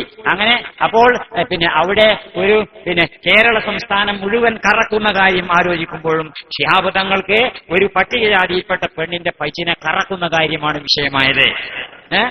അപ്പോ ഇതാരാ സദസ്സൊക്കെ ഹരിജൻസാണേ, ഓരോട് തന്നെ പറയേണ്ടത്. അപ്പൊ ചെന്നിങ്ങനെ നോക്കുന്ന സമയത്തേക്കാരും നമുക്ക് എന്താ പ്രസംഗിക്കേണ്ടത് ആലോചിക്കേണ്ടി വരിക. എന്നിട്ട് പിന്നെ ഞാൻ പറഞ്ഞു, നേരത്തെ ഒരു സ്ഥിതി എന്തായിരുന്നു നിങ്ങൾക്കറിയോ? നമ്മുടെ സംസ്ഥാനത്തിന്റെ, നമ്മുടെ ഈ കേരളത്തിന്റെ സ്ഥിതി എന്തായിരുന്നു നേരത്തെ? ഇവിടെ ബ്രാഹ്മിൻസിന്റെ ഉയർന്ന ജാതിക്കാര് താണജാതിക്കാരെ ഇടങ്ങേറാക്കിയെന്ന കാലം മുമ്പുണ്ടായിരുന്നത്. എന്നിട്ട് പിന്നെ അവർക്ക് വീടുണ്ടാവില്ല. എന്നിട്ട് വീടില്ലാതെ ഒരു ബ്രാഹ്മണന്റെ നമ്പൂതിരിയുടെ ഏതെങ്കിലും വളപ്പിൽ ഒരു ചാള വെച്ചിട്ടുണ്ടാവും. പക്ഷെ നമ്പൂരിക്ക് ഈ ചർമ്മ കുടിയൊഴിപ്പിക്കണം എന്ന് വെച്ചാൽ എന്താ, എന്തെങ്കിലും കളവ് നടത്തി എന്നൊക്കെ പറഞ്ഞാൽ ആരോപണം നടത്തും. ഇത്തരത്തിലുള്ള സ്ഥിതി ഉണ്ടായിരുന്നത്. ആ സ്ഥിതി എന്നൊക്കെ നമ്മൾ നാട് മോചിച്ചു വന്നതിന് ഇങ്ങനത്തെ വിശ്വാസങ്ങൾക്കൊക്കെ പങ്കുണ്ടെന്ന് പറഞ്ഞാൽ ഒരു കഥ പറഞ്ഞു. ഒരു ചെറുകാട് എന്നൊരു കവിയുണ്ട്. ചെറുകാട് എന്നുള്ള പിന്നെ കവിത ഇതിന്റെ രീതിയൊക്കെ മനസ്സിലാക്കാനും പ്രസംഗിക്കേണ്ട രീതിയൊക്കെ മനസ്സിലാക്കാൻ വേണ്ടി പറയാം. അങ്ങനെ ചെറുകാടിന്റെ കവിതന്റെ ചെറുമൻ കുഞ്ഞാമൻ, അന്ന് ചെറുമെന്ന് പറയാൻ പറ്റുമോ അയാൾ കവിത എന്ന്, അതുകൊണ്ട് അങ്ങനെ പറഞ്ഞതാ ചെറുമൻ കുഞ്ഞാമൻ. മേലാളന്റെ പടിക്കലിരിക്കും ചെറുമൻ കുഞ്ഞാമൻ, മേലും കീഴും കരുതിയിടാതൊരു കുറ്റം ചെയ്തത്രേ. കൈകളിലാമം കവിളിൽ കണ്ണീർ മെയ്യിലടിപ്പാട്, കരളിൽ കത്തിക്കാളും വേദന പൂകുഞ്ഞാമൻ. ആര്യങ്കാവിലെ ദൈവത്താണേ കണ്ടെത്താറാണേ, അടിയനകായിലെ ഉരുളി എടുത്തിട്ടില്ല മൂത്താരെ. നാളെ ചാള പൊളിച്ചു പറമ്പു മടക്കി തന്നോളാം, നാളെ ചാള പൊളിച്ചു പറമ്പു മടക്കി തന്നോളാം. തൊപ്പിക്കാരോടടിയനെ വിടുവാൻ പറയൂ മൂത്താരെ. ആരാ നമ്മളെ മുന്നിലിരിക്കുന്നത് ആരാ? അപ്പൊ എന്തോ ഒരു ആവേശമായിട്ട് എനിക്ക് കുറെ ആയിരം സ്ത്രീകൾ അല്ല എന്താ പട്ടികജാതിപ്പെട്ട ആണുങ്ങളും പെണ്ണുങ്ങളോ ഇരിക്കണതേ. അപ്പൊ അവരെ കാണുമ്പോ നമ്മൾ വേറെ തത്വങ്ങളൊന്നുമല്ല പറയേണ്ടത്, അവരെ കാണുമ്പോ അതിനനുസരിച്ച് പ്രസംഗിക്കണം. അതിനെന്ത് വേണം? നമ്മളെ ഉള്ളിൽ സ്റ്റോക്ക് വേണം. അതാ ഞാൻ പറഞ്ഞത്, വിവരം വേണം, വളരെ വ്യാപകമായിട്ടുള്ള വായന വേണം. അപ്പോഴതിന് പറ്റുള്ളൂ. മറ്റത് നമ്മൾ എന്താ പഠിച്ചിട്ടെന്ന് വെച്ചാൽ നമ്മൾ പ്രിപ്പയർ ചെയ്ത് കണ്ട് ഒരു സദസ്സിന്റെ മുമ്പാകെ ചെന്ന് കണ്ട് ആ സദസ്സ് ചിലപ്പോ നമ്മൾ പ്രിപ്പയർ ചെയ്ത ഈ പ്രസംഗം കേൾക്കാൻ പറ്റുന്ന സദസ്സ് ഇപ്പോൾ ഒന്നില്ല. ഞാൻ ഓർക്കുന്നുണ്ട്, ഇപ്പൊ നേരത്തെ മമ്പാട് സമയം വൈകി കഴിഞ്ഞോ മമ്പാട് കോളേജിലെ ഒരു സെമിനാർ ഉണ്ടായിരുന്നു. ഞാൻ കുറെ കൊല്ലങ്ങൾക്ക് മുമ്പ് അറബി സെമിനാർ, അന്താരാഷ്ട്ര അറബി സെമിനാറിൽ പ്രസംഗിക്കാൻ വേണ്ടിയിട്ട് അന്നത്തെ ജമാഅത്തെ ഇസ്ലാമിന്റെ അമീറായിരുന്നു ഒരു മുഹമ്മദ് യൂസുഫ് സാഹിബ്. അയാൾ അന്നത്തെ ജമാഅത്തെ ഇസ്ലാമിന്റെ അമീറ. അപ്പൊ അയാള് അറബി സെമിനാറിൽ പ്രസംഗിക്കാൻ വേണ്ടിയിട്ട് കുറെ പേജുകളുള്ള ഒരു പ്രബന്ധം എഴുതിക്കൊന്നും കൊണ്ടുവന്നിട്ടുണ്ട്. അയാൾക്ക് നേരത്തിന് എത്താൻ പറ്റിയില്ല. അയാൾ സെമിനാർ കഴിക്കാനായപ്പോൾ എത്തിയത്. പിന്നെ അവിടെ ഇത് വായിക്കാൻ അവസരം ഉണ്ടായില്ല. അങ്ങനെ മഞ്ചേരി ഗേൾസ് ഹൈസ്കൂൾ വെച്ച് ഈ സെമിനാറിൽ പങ്കെടുക്കാൻ വന്ന ആൾക്കാർക്കൊക്കെ പ്രതിനിധികൾക്ക് ലോകാടിസ്ഥാനത്തിൽ സിരിയുന്ന ആൾക്കാരുണ്ടായിരുന്നു, ഈജിപ്തിൽ നിന്ന് ആൾക്കാരുണ്ടായിരുന്നു. അങ്ങനെ എല്ലാവർക്കും കൂട്ടിയിട്ട് സ്വീകരണം വെച്ചിരുന്നു. ഈ സ്വീകരണ യോഗത്തിൽ ആരാ വരിക? സെമിനാറിൽ കുറെ ഇന്റലക്ച്വൽസും അതിൽ കുറെ അക്കാഡമീഷ്യന്മാരും ഒക്കെ വരിക. അവിടെ വായിക്കാൻ പറ്റുന്ന പ്രസംഗമാണ്. എന്നിട്ട് ഇയാൾ വന്നുകൊണ്ട് 2 മണിക്കൂർ നേരം അവിടെ വായിക്കേണ്ട ആ പ്രബന്ധം അങ്ങനെ വായിക്കണേ. അവിടെ നിന്നുകൊണ്ട് ആൾക്കാർ ഇടങ്ങേറായിട്ട് പിരാകിയിട്ട്, കാരണം എന്താ, അവിടെ പ്രസംഗിച്ച് അത് ആ പ്രബന്ധവും കൂടി ഇവിടെ കൊണ്ടുവന്ന് കണ്ടിട്ട് ഇടങ്ങേറായി ആൾക്കാർ ഒച്ച ഉണ്ടാക്കൽ തുടങ്ങി. എന്തേപ്പോൾ സംഭവിച്ചത്? ആ സെമിനാറിൽ വേണ്ടി പ്രസംഗിക്കാൻ വേണ്ടി വായിക്കാനാ മൂപ്പരുടെ എഴുതി കൊണ്ടുവന്നിട്ടുള്ളത്. ഇത് നാടന്മാര് എല്ലാവരും കൂടി പൊതുജനങ്ങളുള്ളതല്ലേ, സ്വീകരണല്ലേ. അപ്പൊ അങ്ങനത്തെ സ്ഥലത്ത് കൊണ്ടുവന്ന് ഇത് വിളമ്പിയാൽ എന്തിങ്ങനെ വായിച്ചാൽ എങ്ങനെ? അപ്പൊ അതുപോലെ ഔചിത്യബോധമില്ലാത്ത രീതിയിലുള്ള പ്രസംഗം പാടില്ല. ഞാനിപ്പോ നീട്ടുണ്ടെങ്കിൽ ഇതും ഔചിത്യബോധം ഇല്ലാത്തതിനെ കേട്ടോ. അപ്പൊ അതുകൊണ്ട് ഞാൻ ഏതായാലും ഞാൻ അധികം പറയണില്ല. അപ്പോ ഏറ്റവും പ്രധാനമായിട്ട് നമുക്ക് വേറൊരു സംഗതി തന്നെ ഔചിത്യബോധം. ഇപ്പൊ നിർത്താനായിക്കണമെന്ന് തോന്നുക. ആൾക്കാരെ മുഖത്ത് നോക്കുക. നമ്മള് പ്രസംഗിക്കുന്ന സമയത്ത് മുഖത്തേക്ക് ഇങ്ങനെ നോക്കുക. നേരത്തെ മത്തായിസ് നോക്കിയ മാതിരിയല്ല, നമ്മളിങ്ങനെ നോക്കുന്ന സമയത്ത് നമുക്ക് മനസ്സിലാവും ഇപ്പൊ നിർത്താനായിക്കണമെന്ന് മനസ്സിലാവും. ആ സമയത്ത് നമ്മൾ നിർത്തുകയും ചെയ്യണം. നിങ്ങൾ നാട്ടിക മുസ്ലിം സിലിയറൊക്കെ പ്രസംഗം ചിലപ്പോൾ കാസറ്റിൽ വീട്ടിട്ടുണ്ടായിരിക്കും. നല്ല അതാ മുസ്ലിം സിലിയർ പ്രസംഗത്തിന്റെ ഒരു പ്രധാന ഗുണം അതാണ്. അദ്ദേഹം എപ്പോഴും ആൾക്കാർക്ക് മതിയാവിടെന്ന് വെച്ചാൽ അപ്പ് നിർത്തിയിട്ടുണ്ടാവും. അപ്പൊ അതൊരു വലിയ ഗുണമാണ് പ്രസംഗത്തിന്റെ. ഒരിക്കലും തന്നെ യസ്റു വലാത്തു അസ്റു ബശിറു വലാത്തു നസ്റു എന്നല്ലേ റസൂലുള്ളാഹി സ്വല്ലല്ലാഹി അലൈഹി വസല്ലം പറഞ്ഞത്. ആൾക്കാർക്ക് എളുപ്പമുണ്ടായി കൊടുക്കണം, ആരെയും ഇടങ്ങേറാക്കരുത്. ബശിറു ജനങ്ങളെ സന്തോഷിപ്പിക്കണം, വലാത്തു നസ്റു വെറുപ്പിക്കരുത്. ആൾക്കാർ ഒരിക്കലും തന്നെ നമ്മളെ പ്രസംഗം കൊണ്ട് നമ്മൾ വെറുപ്പിക്കാൻ പാടില്ല. അപ്പൊ ഞാൻ പറഞ്ഞു വന്നത് എന്താ വെച്ചാൽ, നിങ്ങൾ ശ്രദ്ധിക്കേണ്ട കാര്യം, ഇത്തരം മത്സരങ്ങളിൽ കൂടി ഫെസ്റ്റിൽ കൂടിയൊക്കെ നിങ്ങൾക്ക് പോകാനുള്ള സമൂഹം, നിങ്ങൾക്ക് അഭിസംബോധന ചെയ്യാനുള്ള സമൂഹം, ആ സമൂഹം എത്തരത്തിലുള്ളതാണ്, ആ സമൂഹത്തിന്റെ ലാംഗ്വേജ് ഏതാണ്, അത്തരം കാര്യങ്ങൾ മനസ്സിലാക്കിക്കൊണ്ട് അതിനനുസരിച്ചുള്ള സജ്ജീകരണം, അതിനനുസരിച്ചുള്ള പ്രിപ്പറേഷൻ, അതിനുള്ള അവസരങ്ങളായിട്ട് വേണം ഇത്തരത്തിലുള്ള ഫെസ്റ്റുകളൊക്കെ നമ്മൾ മാറ്റാൻ. അതുകൊണ്ട് മറ്റെല്ലാ ഇനങ്ങളെക്കാളും കൂടുതൽ ഇന്നത്തെ കാലഘട്ടത്തിന് ആവശ്യമായിട്ട് വന്നിട്ടുണ്ട്. ഞാൻ നേരത്തെ സൂചിപ്പിച്ചല്ലോ, വിശ്വാസത്തെ ചോദ്യം ചെയ്യുന്ന തരത്തിലുള്ള പലതും വരിക. അങ്ങനെ വരുന്ന സമയത്ത് അതിനെ നേരിടാൻ പറ്റില്ല നമുക്ക്. പ്രത്യേകിച്ച് ഇന്നത്തെ ചെറുപ്പക്കാർ നോക്കി, നിങ്ങൾ ന്യൂ ജനറേഷൻ എന്ന് പറയുന്ന പുതുതലമുറ എന്ന് പറയുന്ന ന്യൂ ജനറേഷന്റെ സ്ഥിതി എന്താണ്? ആ ജനറേഷനെ കണ്ടുകൊണ്ടാണ് നിങ്ങൾ ഇവിടെ ഇറങ്ങിപ്പോകുന്ന ഓരോ ജനറേഷനും അതാത് പിന്നെ ഓരോ ബാച്ചുകളുടെ ജനറേഷൻ ഏതാണെന്നാണ് കാണേണ്ടത്. നമ്മുടെ ജനറേഷൻ ഏതാണ്, ആ ജനറേഷന്റെ ലാംഗ്വേജ് ഏതാണ്, എത്തരത്തിലുള്ള ലാംഗ്വേജിൽ പറഞ്ഞാലാണ് അവർക്ക് മനസ്സിലാക്കാൻ പറ്റുക. അന്നലക്കുള്ള പ്രിപ്പറേഷൻ, അതിനുവേണ്ടി നമ്മളെ പാകപ്പെടുത്താനും ഒരുക്കാനും അങ്ങനെ നല്ല മൂർച്ചയുള്ള നാക്ക്, അതായത്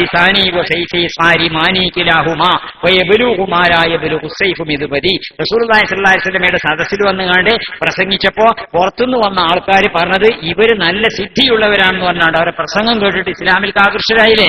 അപ്പൊ അത്തരത്തിലുള്ള ഉജ്ജ്വലമായ വാഗ്മികളാവാനുള്ള സജ്ജീകരണവും തയ്യാറെടുപ്പുമാണ്.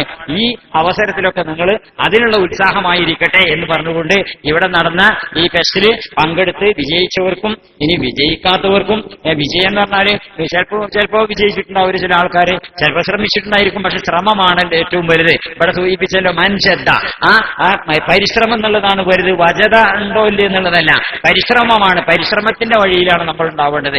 ഏതായാലും അതിനുള്ള നല്ലൊരു വേദിയായിട്ട് നിങ്ങളുടെ ഈ അവസരം ഉപയോഗപ്പെടട്ടെ എന്ന് ആശംസിച്ചുകൊണ്ട് ഞാൻ എന്റെ വാക്കുകൾ അവസാനിപ്പിക്കുന്നു.